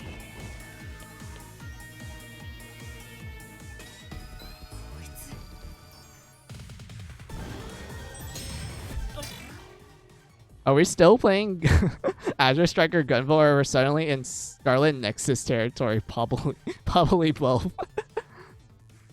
Also, the reason why the bosses are back is because they're a hologram. Yes, Ruto. Apparently, a hologram is strong enough to replicate the same powers of the bosses and their strength and whatnot. So yeah, we're just fighting like digital holograms.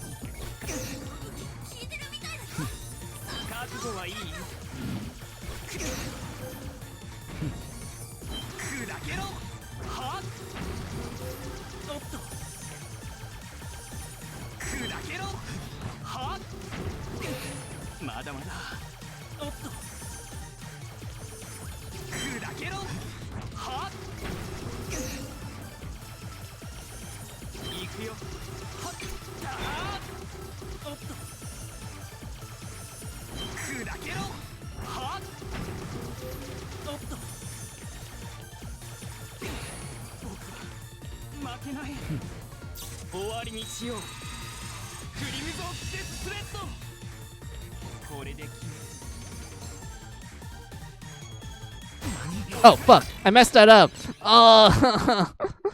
Oh my god, I was supposed to jump at the last second. I jumped too early.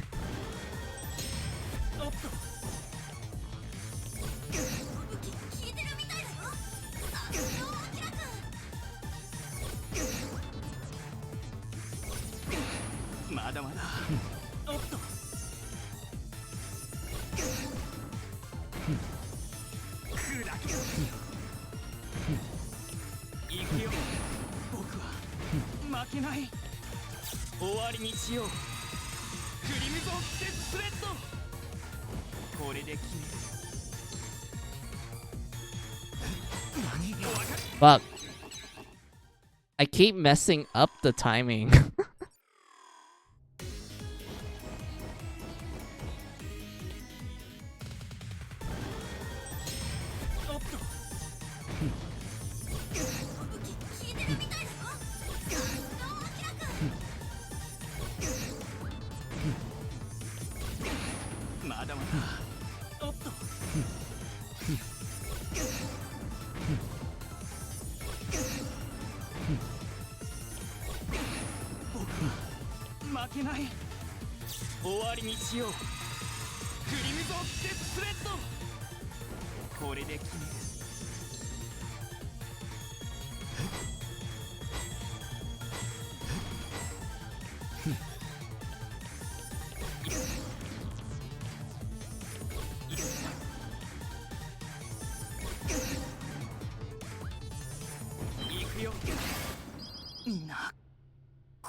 Okay, so I'm getting called again. I'm gonna do a quick BRB. I promise it won't take me too long. Hold on. Yeah, quick BRB. Don't worry, Ruto. I'll show you the plot twist of the butterfly effect real quick. Just let me do my stuff real quick.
Alright, I'm back.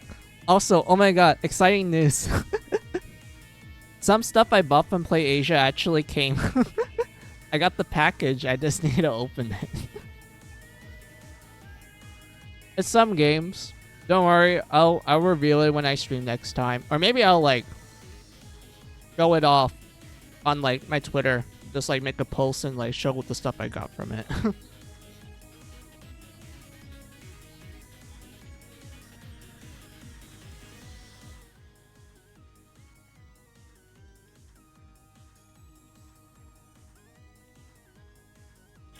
But yeah, let's get to the next boss.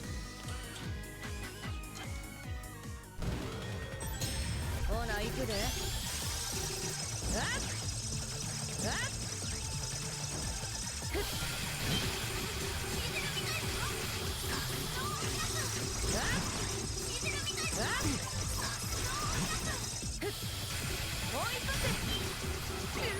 っやるやないか。そこそこ。あっ。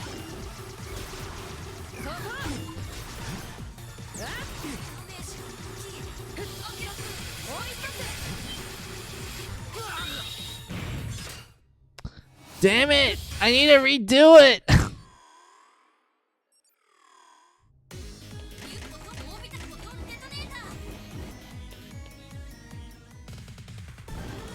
Does one of the games include the limited edition of Tokyo Clam Pool? I don't know.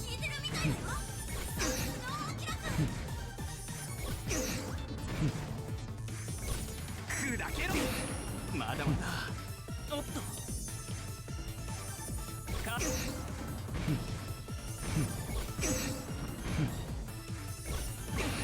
僕は負けない。 Please, game.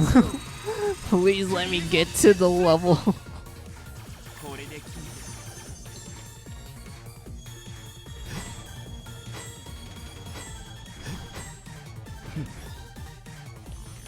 行くぞ。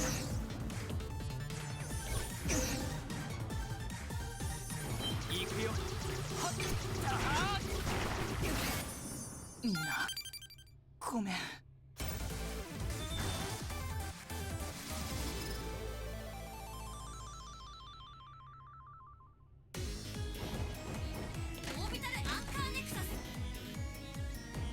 Have Mizu played the YS and Trails of the Sky fighting game? Yeah, I have. Back when it was like Japanese only on the PSP.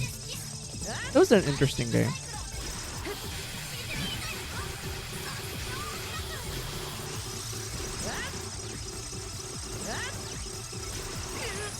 あるやない。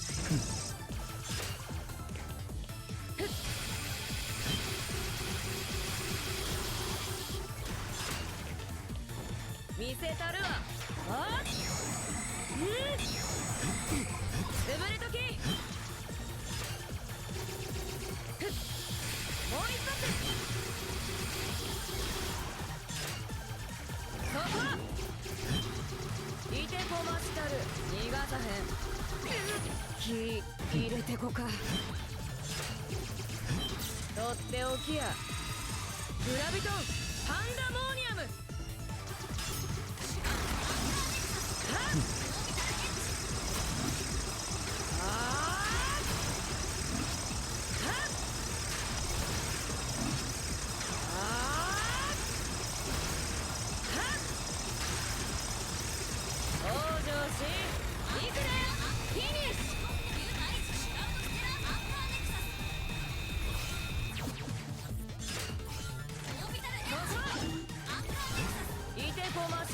逃がさへん。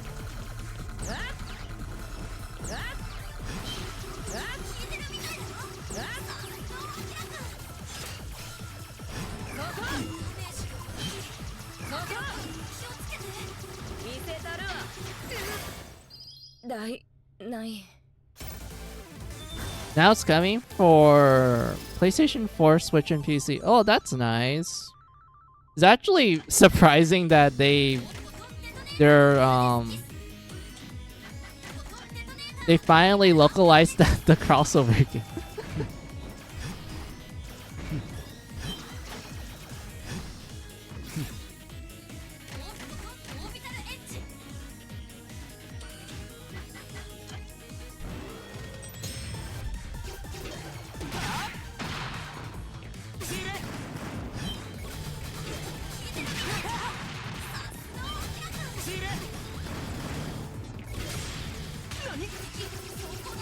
Yeah, we've destroyed his crab armor. Ow.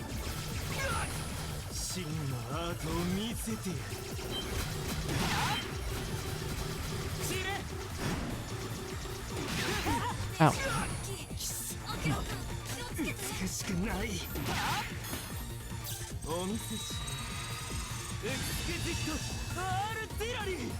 Yeah, look. he really likes explosions.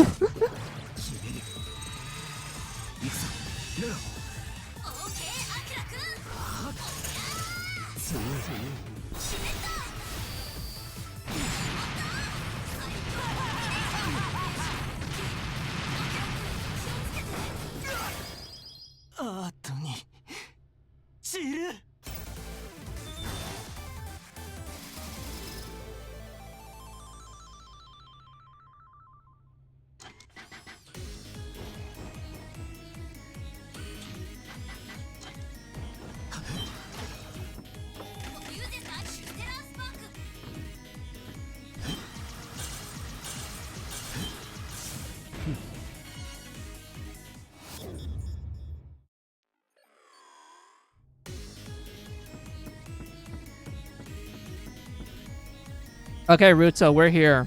We're at the butterfly effect. Are you ready? This is what the butterfly effect is. ようやく見つけた。バタフライエフェクト。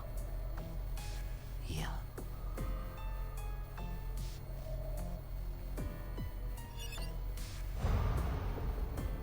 ミチル。俺のたった一人の妹。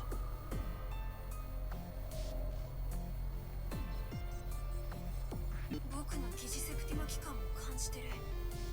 体がなくても心が流してる。みちるちゃんの涙。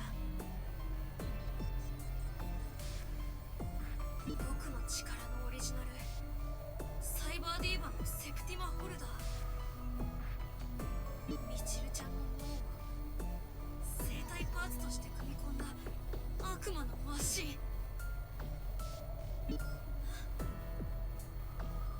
姿にされて、スメラギめ、絶対に許せない。今俺が楽にしてやる。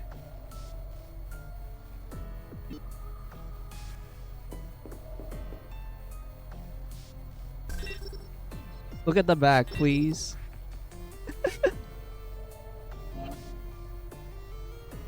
Want to make things even more worse? Look at her attacks. His lumens.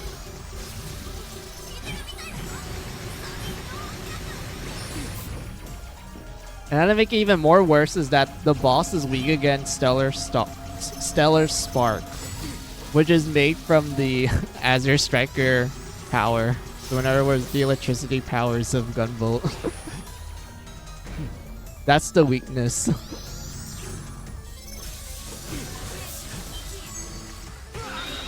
Oh, oops, I died.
So yeah, that's one of the plot twists of Luminous Avenger. Finding out about what the butterfly effect is.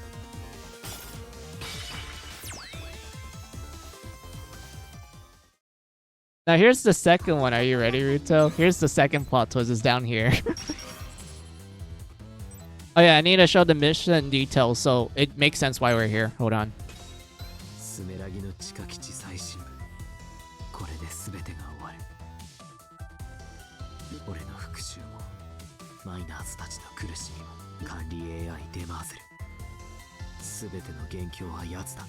So yeah, all the actions that Sumeragi's been doing in the events of Luminous Avenger and prior to that is because of an AI called Demizir. I don't know how to pronounce it. We'll just call it Demi.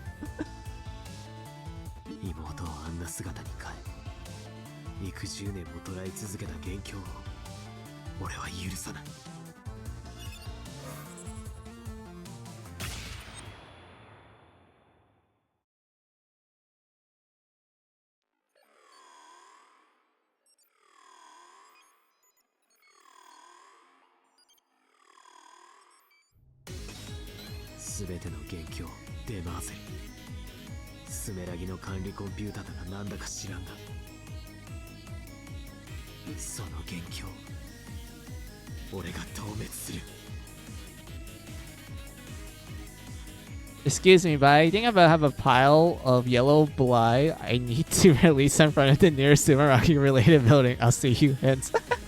No problems, dude.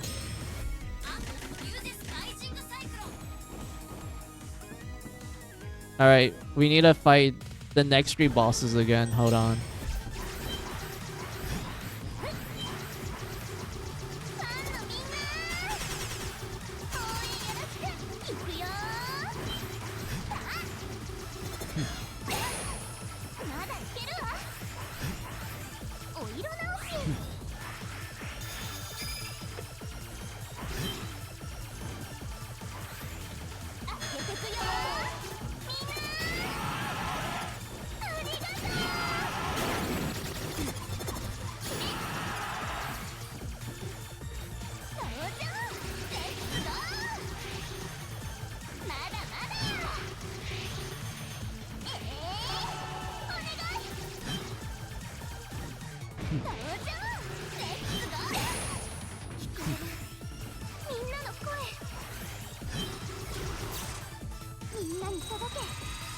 That was a joke, but yeah, it did make me sick to my stomach. Yeah, it's one of the moments that makes you go like, oh fuck. ライブ終了。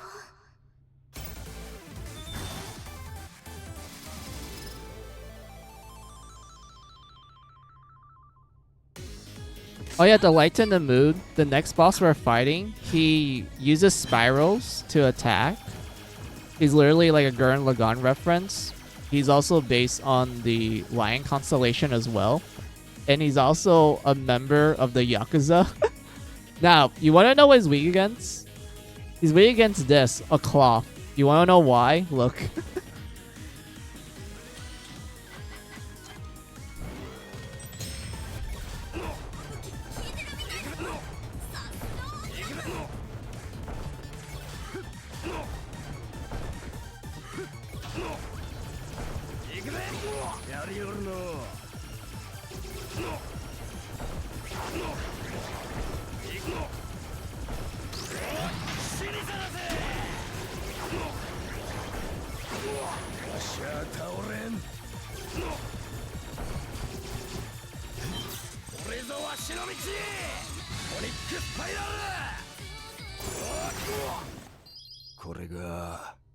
The reason why he's weak against cloth is because the cloth covers him. That prevents him from spinning like a spiral. That's the reason why he's weak against the cloth. He's getting hugged by a blanket. It prevents him from spinning. I didn't expect to be a member of the Yakuza. Yeah.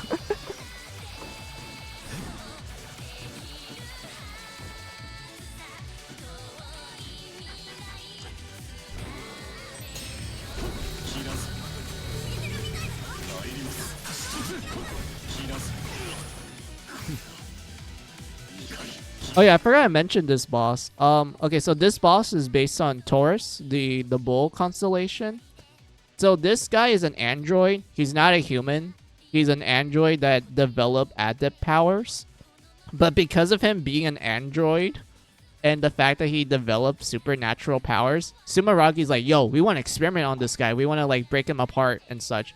But his owner, Stella, the gravity person that I've been fighting and you saw me fight a lot, she's like, no, he's my personal butler. You can't have him as long as I'm alive. And whatnot. And it's implied that, I forgot to pronounce the butler guy's name. Was this call him Butler Robot for simplicity? So it's implied that Stella and the butler robot, they have a really close relationship, to the point where it's kind of implied that they probably have like romantic feelings for each other. Until, you know, we kind of appeared and we fought Stella and we ended up defeating her, which results in the butler guy becoming extremely depressed. And whatnot. And from said depression, Sumeragi is like, hey, we can take away your depression. You just need to sign a contract with us. Said contract says this. You just have to kill Tobin. That's it. And the butler guy 100% agrees, because prior to this, while this guy knows like romantic love and such, he doesn't understand other emotions until we kill Stella. And because of that, he learns feelings like anger, sorrow, hatred, depression, etc. And he's like, alright, I'm gonna take this as my own personal revenge. So he ends up fighting us. And what's interesting is that while we're fighting him, he explains that even if he wins, Sumeragi is still gonna backstab him and still break him apart just to research him. So he'd rather prefer if you won and kill him. And how to make things even more, like, I guess, depressing, is that his weakness is Orbital Edge, the weapon you get from Stella. So he's weak against his master's weapon.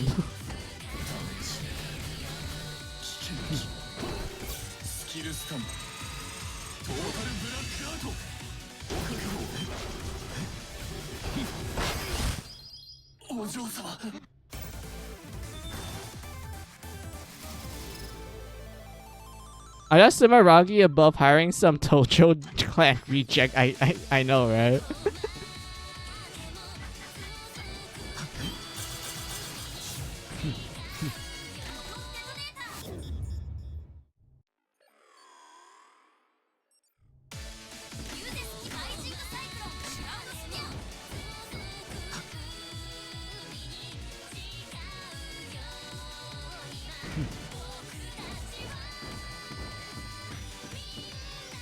Alright, so this is the AI. Ready?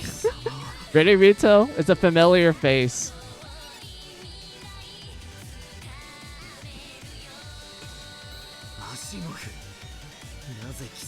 Yeah, it's the mentor figure of Gunvolt. The leader of Quill.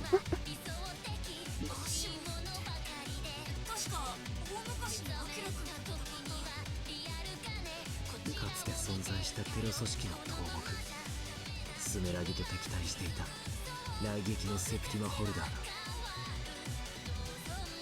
ある日を境に名を聞かなくなったがまさか生きていたとはな。こちらこそ貴様が生きていたとはとんだサプライズだ。こんな場所まで来たリワードだ。特別にいいことを教えてやる。スメラギの管理 AI デマーズ、あれは私のことだ。Yeah, so the supposed AI is actually Gunvolt's mentor.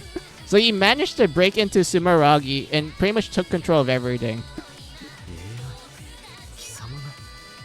AI ということにしておいた方が何かと都合がいい。かつてのスメラギがサイバーディーバをそう偽っていたような。なるほどな。表向きはマイナーズとの融和を掲げていたスメラギが突然異種買いをするわけだ。敵対勢力に丸ごと乗っ取られていたとはな。スメラギを手中に収めたことで世界私の理想に大きく近づいた。時間はかかった。 Now here's the plot twist. It takes place in the bad ending of Gunvolt. You know, the one where you didn't finish, like, Joel's pendant?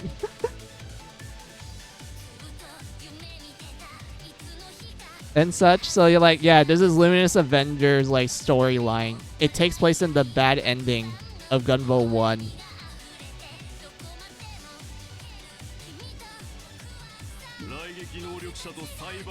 So Asimov is playing Quill and Sumeragi like a damn fiddle. Yeah, pretty much.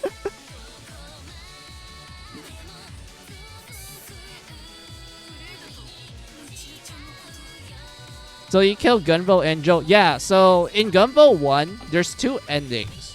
You get the bad ending if you don't do the side quest with Joel and, like, you know, getting her all the gems to make the pendant, and you have to wear the pendant at the final mission to unlock the true ending.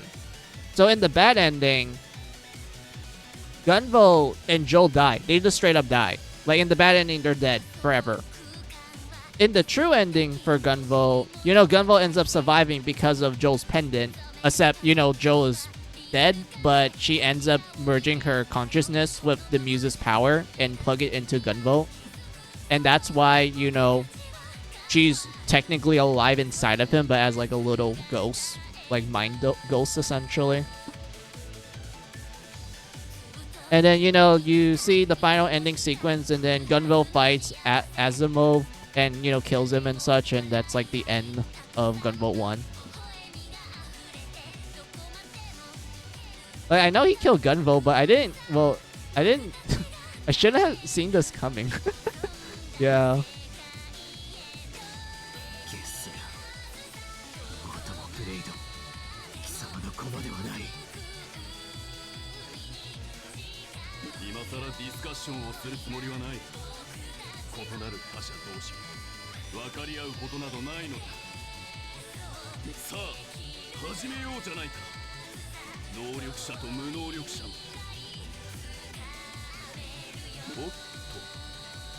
今はセプティマホルダーとマイナーズと呼ぶんだ。相入れぬ両翼の代理戦争。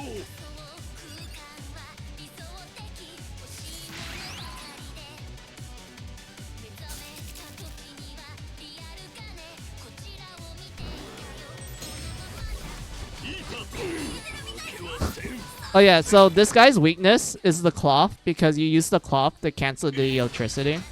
That's literally the only reason why you would use the cloth. Oh fuck, I need to stay up here.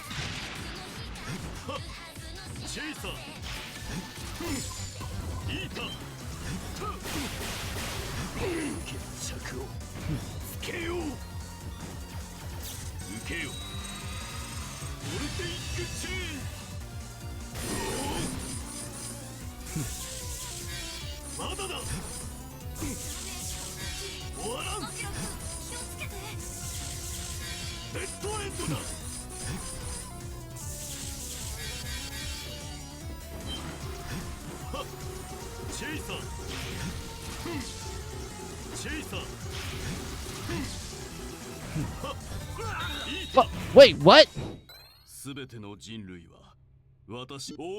Wait, you're telling me he has such a big hitbox that just me tapping his foot is enough for me to get contact damage? Are you kidding me? Come on, game. After all, those who will too much power and those who simply bring chaos like him. Yeah. It's kind of weird because Asimov, when you like listen to the drama CDs that take place before and during the events of Gunvolt 1, you can tell that he actually cares about Quill a lot, including the human members. But we do learn that his backstory was essentially like, oh yeah, he was one of the people that got experimented on to inherit the Azure Striker power, the electricity powers. And like the reason why he was experimented on was because he was how would I word this correctly, Ruto? He was a foreigner in Japan. So Sumeragi to see this foreigner and they're like, yes, he seems compatible with the electricity power, so we're gonna kidnap him when he was like, I don't know, I think he was like 12 when they kidnapped him. And just experimented on the dude. Until like, you know, yay, we did it, he has the electricity powers, and then eventually he kind of went cuckoo crazy and then, you know, killed his way out and then formed Quill. I wanna like, you have that aspect of his like backstory, but at the same time I feel like there's a limit to how much you can go with the tragedy, and I don't think this is one of them. But yeah, I do think like I do think power got a little too much for him. He's really a monster at this point.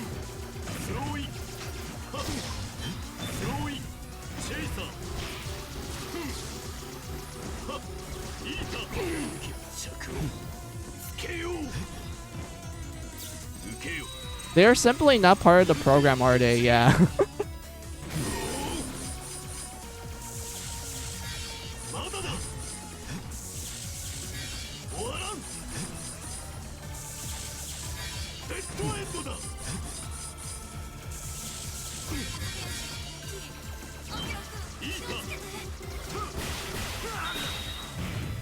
Fuck, I messed that up again. I should have jumped. I'm sorry. I haven't fought this boss in a... I haven't practiced with this boss, so I'm not good with his patterns.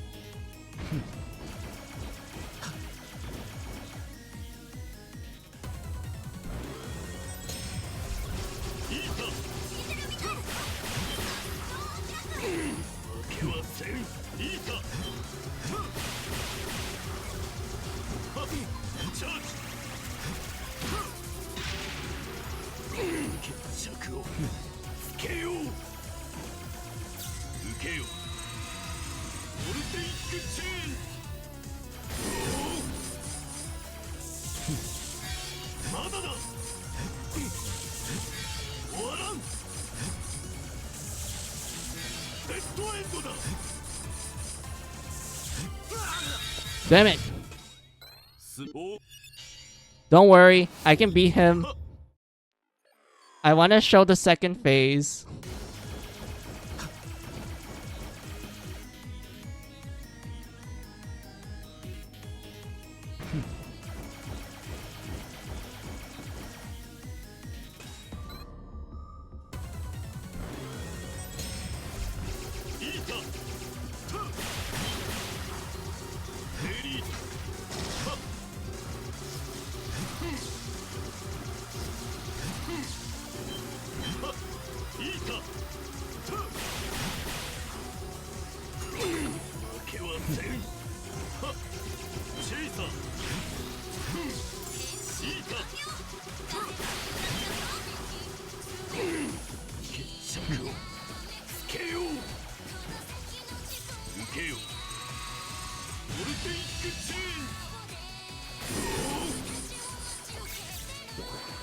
Oh yeah, you can actually cancel his like Voltic chain by using your special.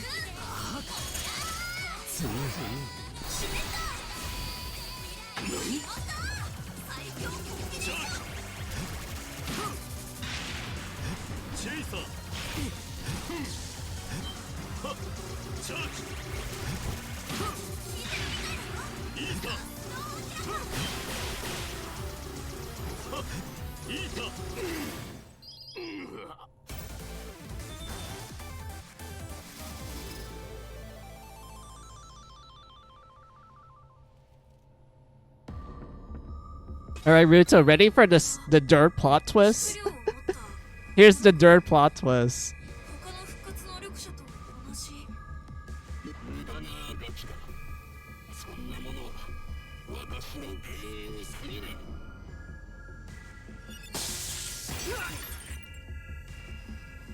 アキラ君。無事だ。だがくそ、カメラアイが。その姿、貴様の細胞 He's a cyborg.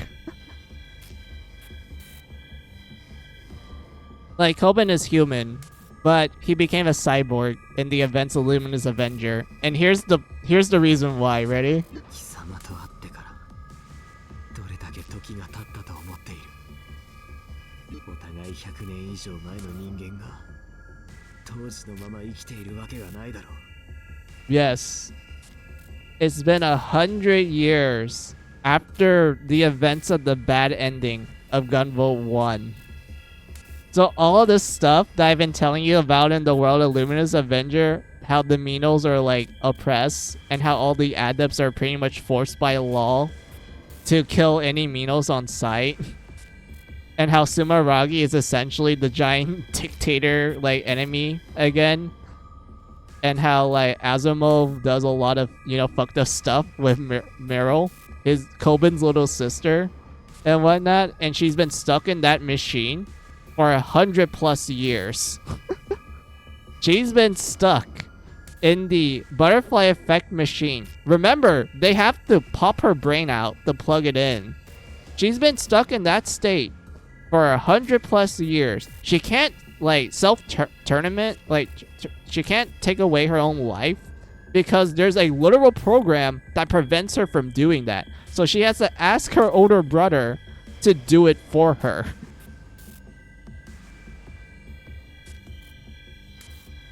そこに考えが及ばないと。そうか、貴様は。長い年月で電子頭脳がエラーを起こしているな。道理で正気とは思えない。 Was the Intel really likes their century-old time gap, don't they? Yeah, they do.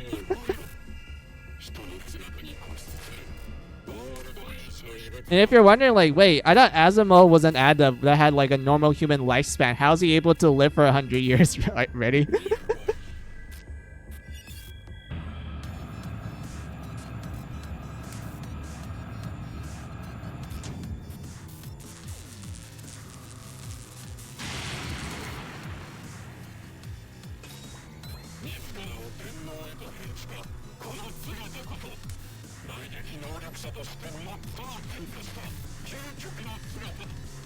That's right.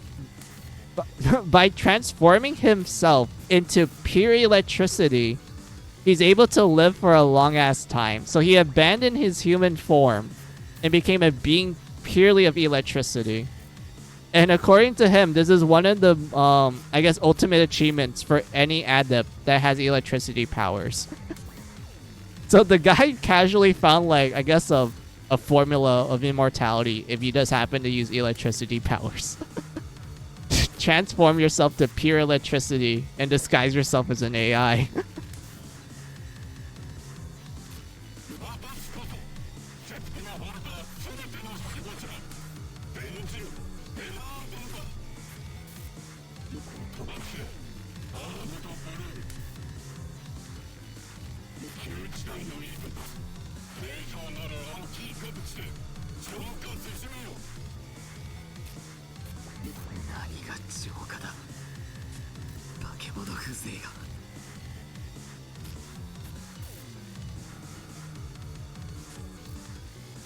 Excuse me, but I think he should be Tatsu'd. Wait, you don't play Under Night, so you might know. Yeah, I play Under Night.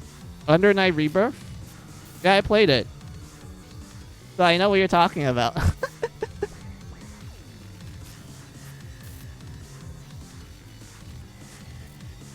貴様のような化け物に人の世を生きる資格はない。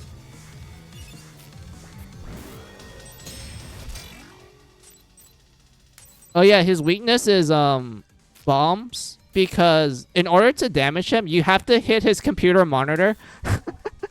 That's right, Ruto. In order to beat this boss, we need to act like a rage gamer. We have to punch our monitor. In this case, we need to use bombs to punch the monitor.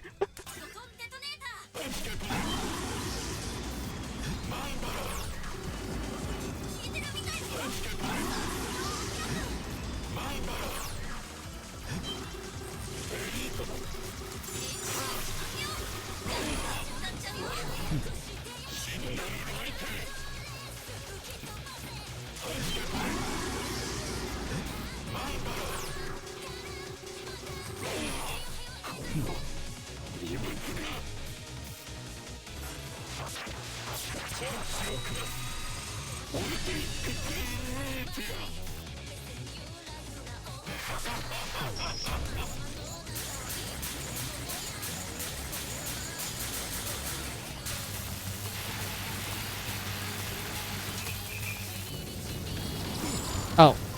Oops, I'm supposed to stand here.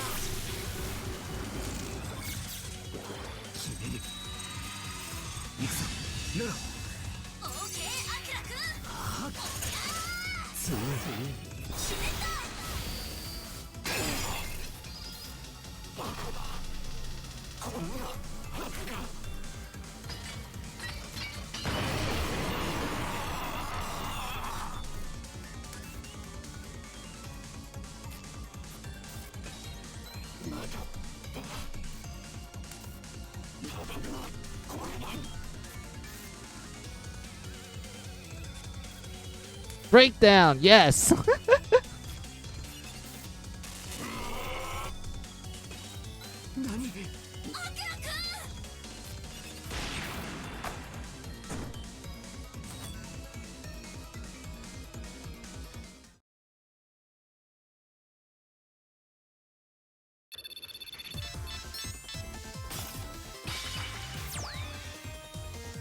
Man, I don't care that I have a terrible score. That's fine. Not yet. Yeah, I want to buy Under Night 2 as well. I just didn't have the time to buy it. I'll probably wait for like another sale and then I'll buy the game. Because I really like Under Night 1. Like, it was really great. And I have a friend who played 2 and he's like enjoying it quite a lot too. So I'm like, damn, I'm gonna play that next.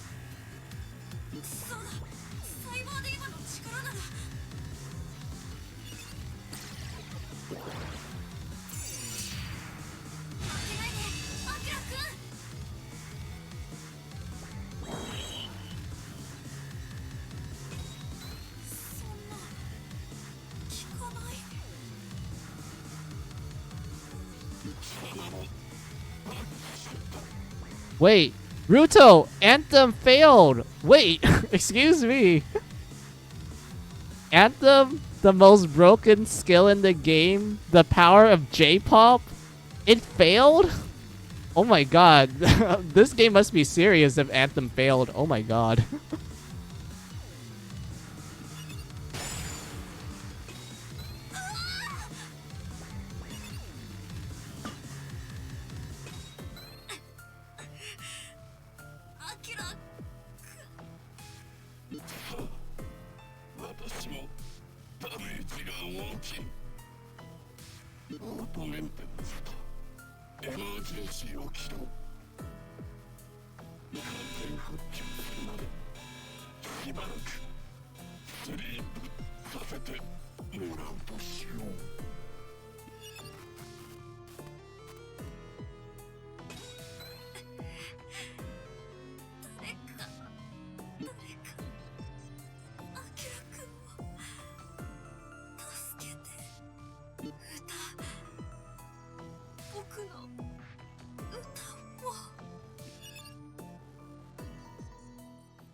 Wait, we get to play as Kohaku now?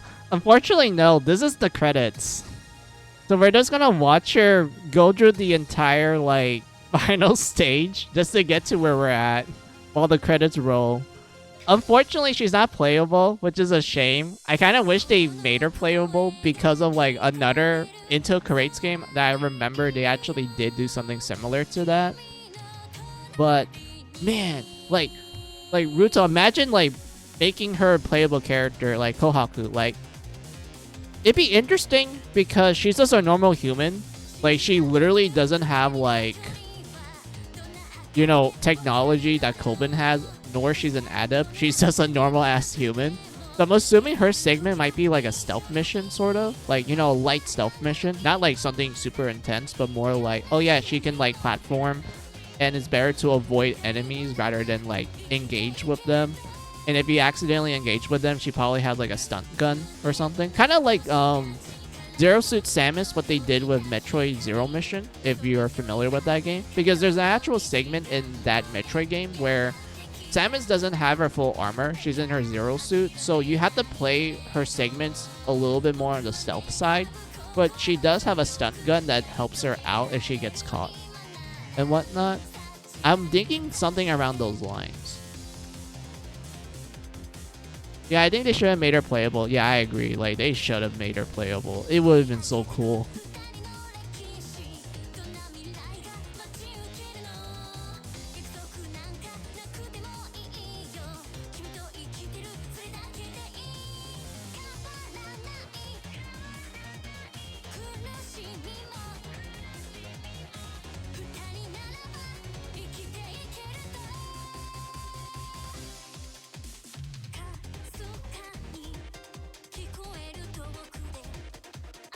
But yeah, like, after finding out what happened to Kobin's little sister, I felt extremely bad for him.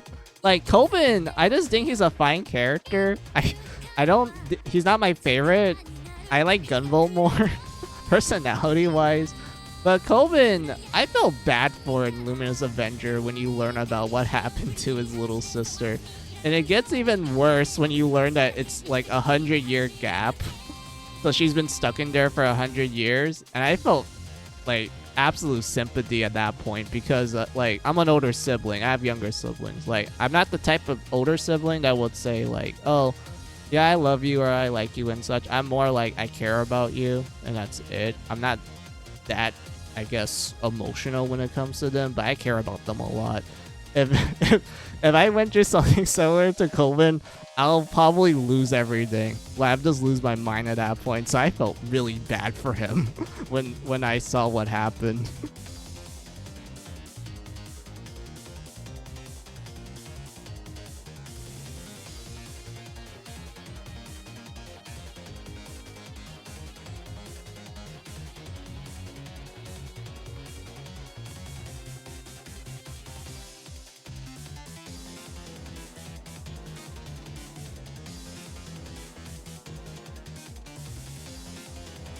So you're telling me that the bastard Isola is voiced by the same voice actor as Fuzu from all of Honkai Star Rail? Yeah, pretty much. A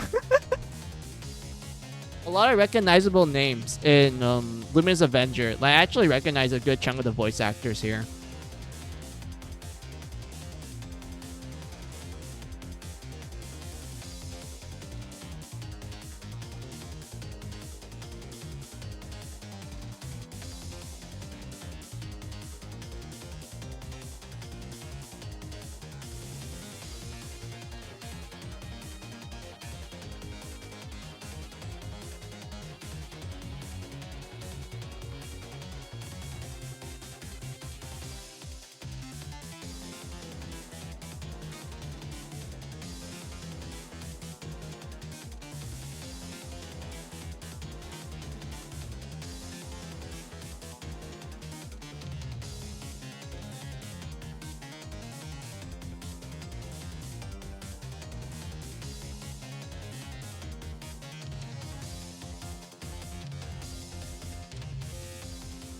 Oh, she tripped.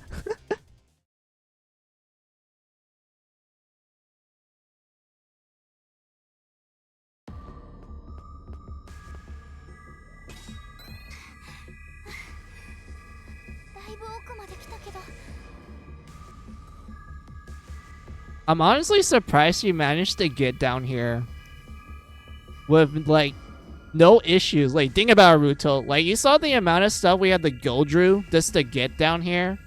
And she just managed to find the back door and there's, like, no issues. So, like, she managed to get here without a scratch.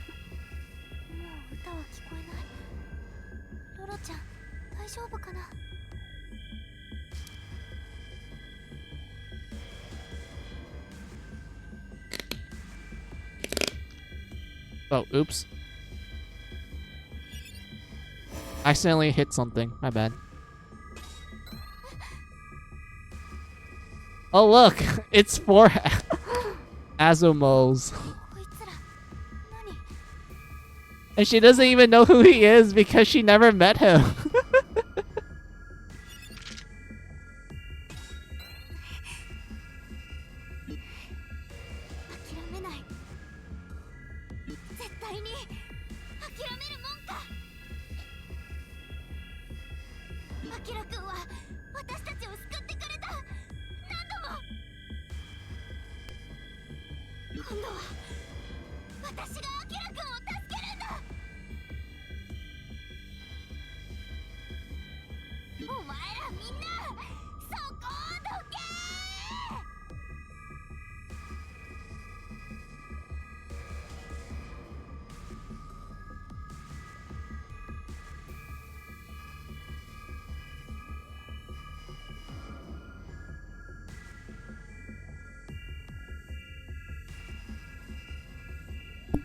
Also, wow, she either got real lucky or she's good enough.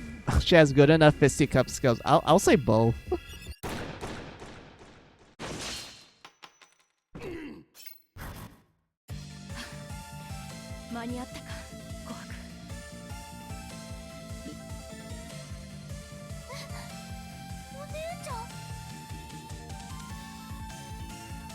Look at that. She got rescued by her big sister. Oh yeah, the reason why you're probably confused why the big sister appeared out of nowhere. So, remember throughout the game, you saw me like in the tutorial, I mean, like when you saw me do the tutorial to show you like darkness trigger and such, you saw me beat up like the tutorial boss in like a few hits. and whatnot. That person's name was Blade, and the person was designed to be like kind of your rival character, similar to Gunvolt, where Blade had the same electricity powers as Gunvolt, except instead of using a gun, Blade uses a sword. So electricity sword, essentially, it just vibrates really fast, kind of like Raiden in Metal Gear Revengeance.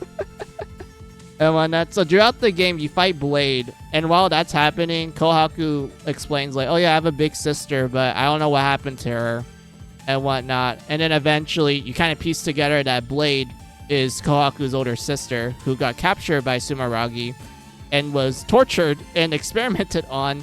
And Sumeragi is like, "We did it! We made another Gunvolt!" and whatnot, and that's essentially Blade's backstory. So we eventually destroy the brainwashing of Blade, and now she's like, "Alright, time to go rogue. I need to go save my sister." ここは私に任せていくんだ。いくつのところへ。ク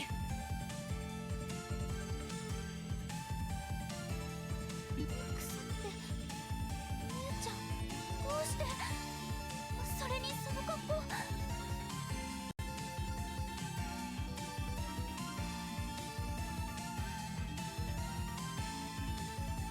説明と食材は帰ってからいくらでもする。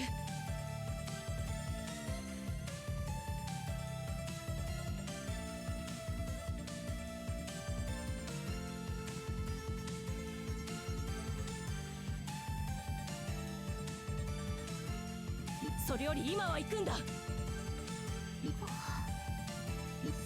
直何が何なのか全部分かった。お姉ちゃん、ああ、走れ琥珀。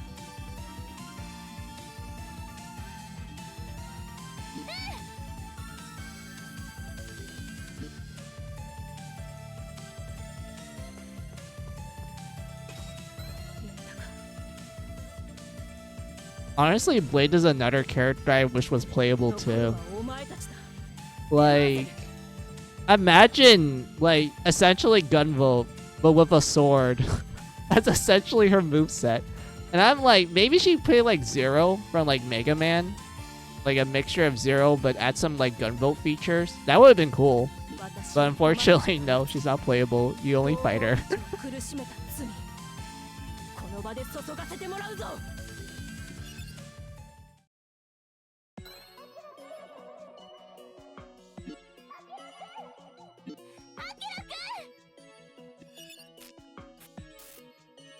この声、紅白。いけない。こんなところにいては危険だ。いいんだよ、アキラくん。今は休んでて。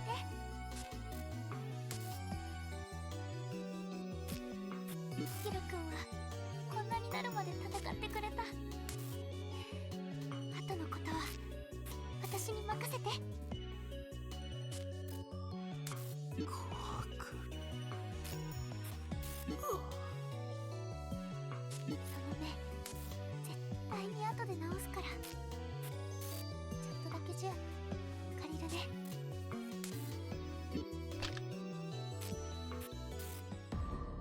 あれがスメラギの管理コンピューターデマーゼル。私たちアキラくん、みんなを苦しめ続けた元凶。私が終わらせるんだ。当たれー。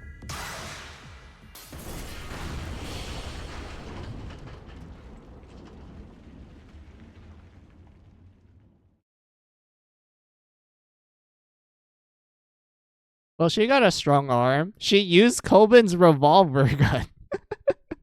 And I'm assuming that the revolver gun packs a punch. So, man, Kohaku has a strong arm.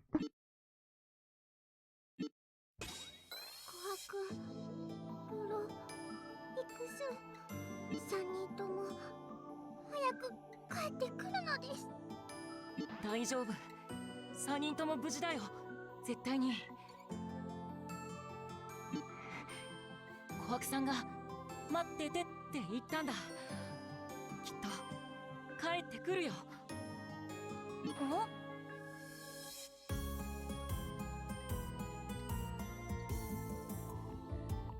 Well, it's official. A kid got bigger guts than the main character to use a gun. Yep.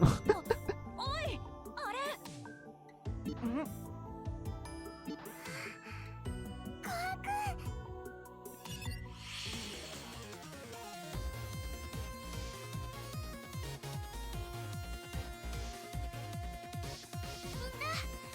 ただいま。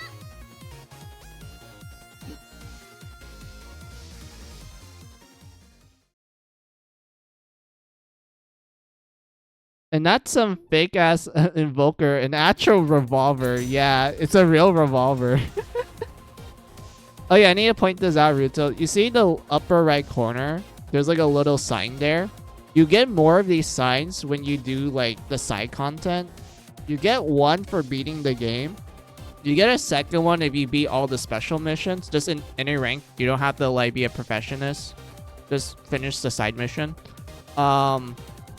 You get a third one if you get all the bonus emblems, which isn't that difficult. And the last one is if you beat all the stages, including the boss rush, on score attack mode. And the game doesn't expect you to get like a high score. They're just like, as long as you beat it in score attack mode, that's good enough.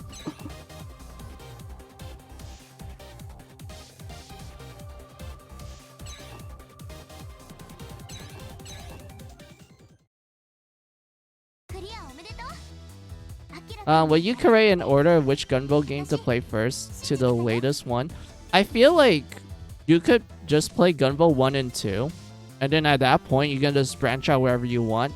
Because I feel like when it comes to Gunvolt, like, it is clear that 1 and 2 plays a very integral role when it comes to, like, how the other games play, essentially.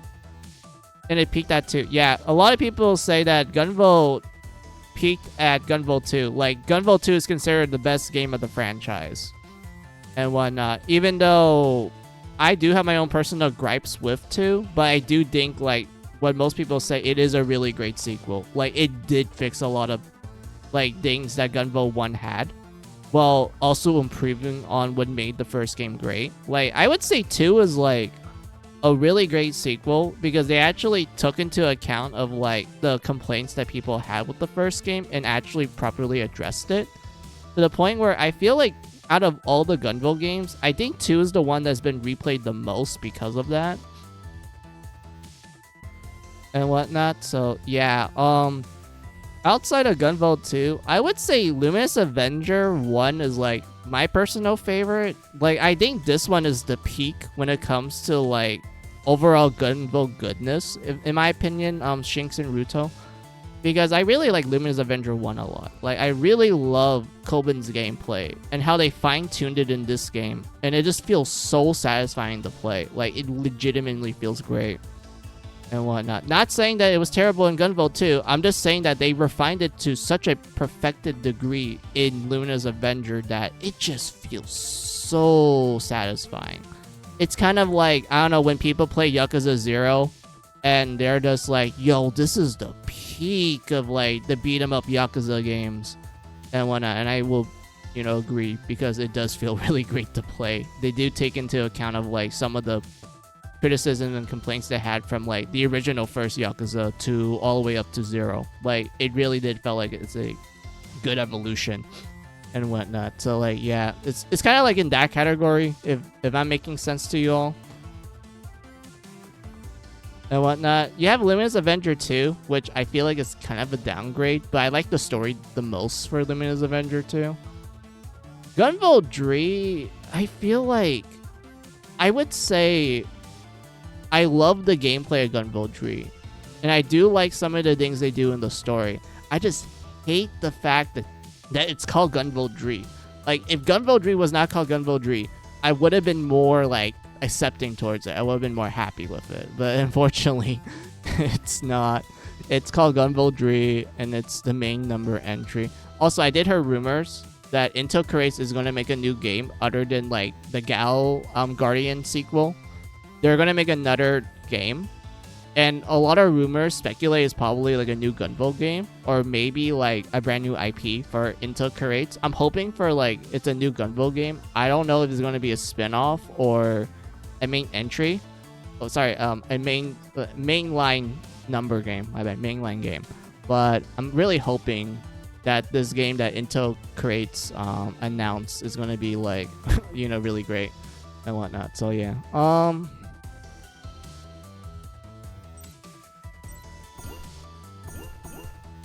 I think that's it for now. I think I showed a lot to you guys, and it's been like 5 hours. I would say that's not bad.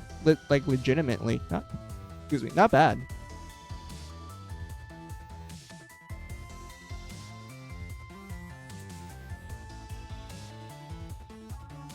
So let me go to the ending screen. I think this is a good place for me to end.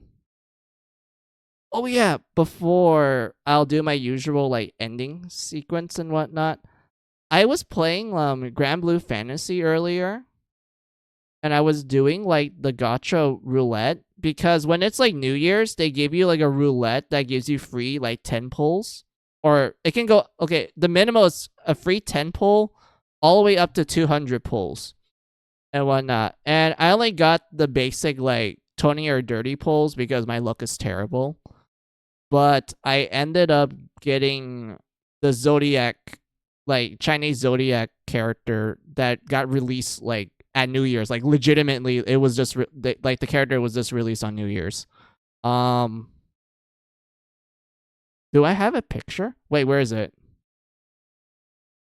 Where is it? I took a screenshot. Oh, found it.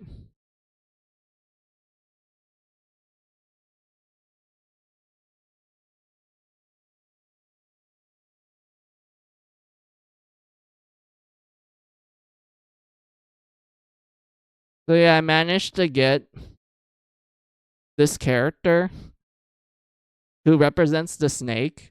And I'm like, oh, hell yeah, let's go. We got the year of the snake. Oh my god, that's my favorite year. And whatnot. Like, hot damn, I got lucky. I legitimately got lucky. Like, my god.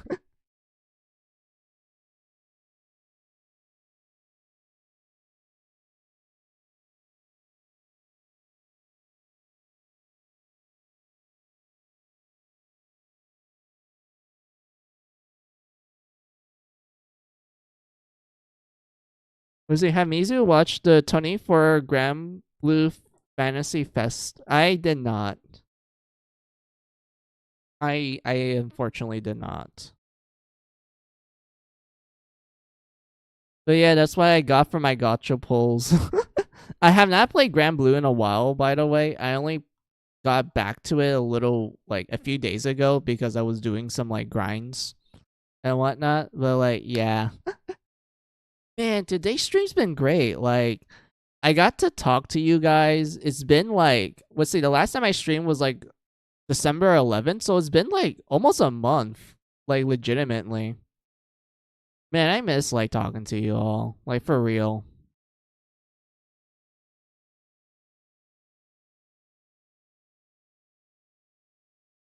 And everything. I don't know what else to say. Like, all I did was a little bit of Mary Skelter, and then we just spent, like, the whole stream playing Luminous Avenger, and then you just saw me kind of lose my brain cells a little bit, while also just, like, doing a good job in the stages in general. Glad to see you too, by the way. Yeah, it's glad to see you too, Ruto. Like, it's been a while since I saw you, so I'm, like, pleasantly surprised and happy to see you again. And whatnot. But yeah, like, this is enough about me, I guess. Talking in general. I'm kind of glad I'm able to, like, talk to you about Gunvolt, Ruto, because you're actually one of the few people that know about it, like, legitimately. Like, every time I talk about Gunvolt, I'm either met with blank, like, stares, or they just go like, what the heck is a Gunvolt?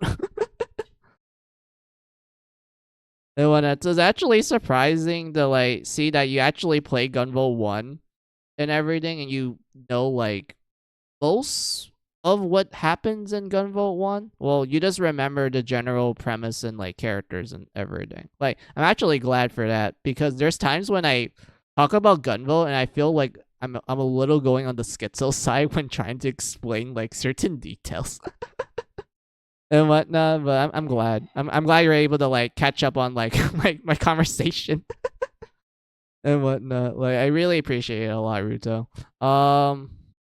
I was gonna tell you about the game Side. Yeah, like, I remember that game. It was crazy popular.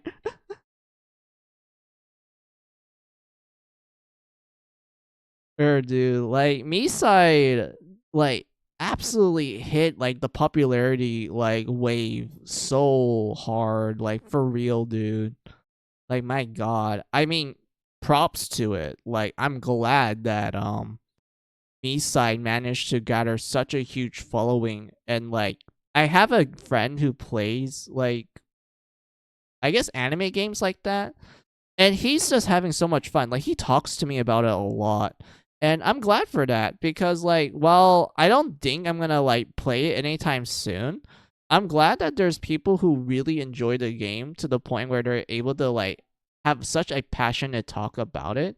It's really touching to see. It's been a while since I actually seen people be like this, because nowadays people are like kind of bitching and moaning about like, oh, I need to have a moral high ground for me to like talk about something I really like, when in actuality you can just talk about what you like. You don't need to pretend that you're a normie. Just admit the fact that you're a weirdo like everyone else and whatnot. Like, come on, dude. But yeah, I'm like really happy to see my friend as being so happy and passionate about the game, like, legitimately, whatnot. But yeah, the one thing I remember the most is fucking Asimo. Man, he pisses me off now. Yeah, like, Luminous Avenger Asimo, like, he is a complete monster in this timeline. Like for real. Like, he's a complete monster. Or like the things he did and everything, like, you're kind of left speculating if the only reason why he did the fucked up shit is because of him being fucked up to begin with, or it just got worse when he became AI. Like, you know, it got worse when he became pure electricity, because apparently it took away a lot of his brain cells. all I can say about him is just wow, yeah.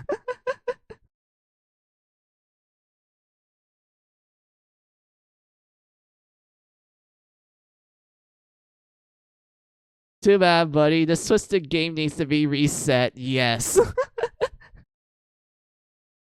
Exactly. Oh man, Ruto, I can't wait to show you Gunvolt Dree, because how would I word this so I won't give away too much? So Gunvolt Dree, when it first came out, it had like the basic content and whatnot, but Intel Create was like, hey, we're gonna give this game free DLC and free like patches that will expand the content. Like, you know, they're just like live supporting the game at the time that the game came out. So eventually, when they finally released their final update for Gunvolt Dree, what they did was that they gave Gunvolt Dree like multiple endings. Like, it's more than 2 endings. They actually give Gunvolt Dree like plus Dree endings. And not only that, but he added more bonus bosses for you to face, and there's actual conditions you need to meet in said levels in order to meet said bonus bosses. And this actually leads to 2 super bosses. Yes. Yes, you hear me right, Ruto. A Mega Man-like game has a super boss. Not 1, 2, in Gunvolt Dree. And whatnot. And in order for you to meet the requirement, you have to do a certain thing during the final boss in order to get access to the super bosses.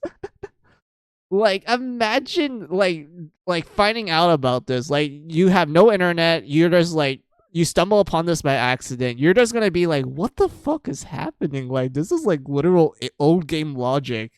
Like how old video games hide like neat secrets and whatnot. You just be absolutely amazed and surprised upon seeing it.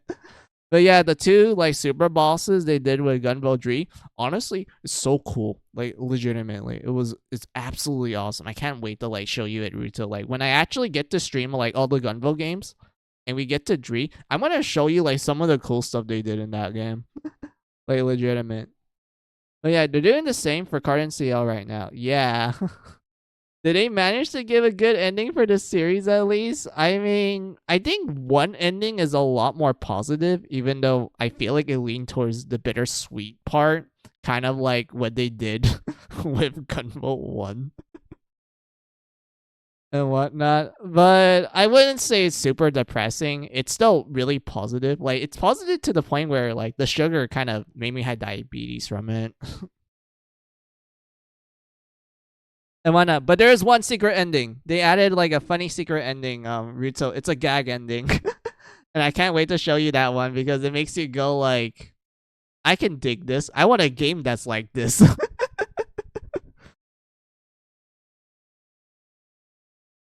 And whatnot. But like, yeah. I'm kind of curious. Should I open my Play Asia packet and like show the games that came out of it? Like, I'm not gonna do an unboxing stream because I don't have a hand cam, and I don't think I'm comfortable with it. Like, I'm not comfortable with hand cams at all. I'm very self conscious to the point where I don't want people to know, like, um, what I look like in general. I'm just that self conscious of myself. I don't think I look nice. I think I look really ugly. And whatnot. So like, yeah, no hand cam stream, like no hand cam unboxing, unfortunately. But yeah, let me go like get some like a knife or a scissor to open up my Play Asia box. Hold on.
Oh my god, why is this so hard for me to open this? Hold on.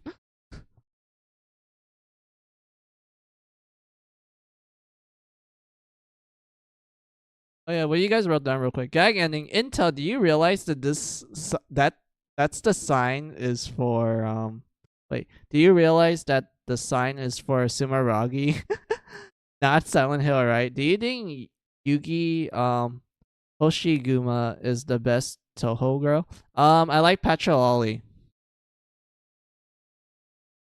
That's my favorite Toho character. I love Lolly.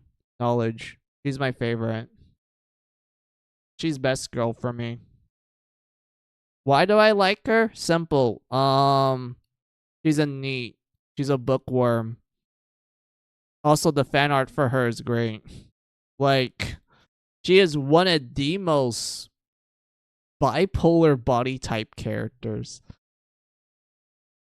Like, I'm sure Ruto knows who Pachaloli looks like in Toho. I'm not sure if Ruto's familiar with the character, but Pachaloli, because of her design and she wears like a very flowy nightgown, people speculate whether or not if she's well endowed or she's as flat as a cutting board. And the developer, Zune, is like, oh, her body type is whatever you imagine. Go nuts, my fellow Goomers and Gooners and whatnot. And because of that, this leads to a bunch of her fan art just having Pachaloli having like such a diverse body type. Like, you will literally just search her up, and then you're gonna find like half of the Google search being like well endowed and the other half being flat.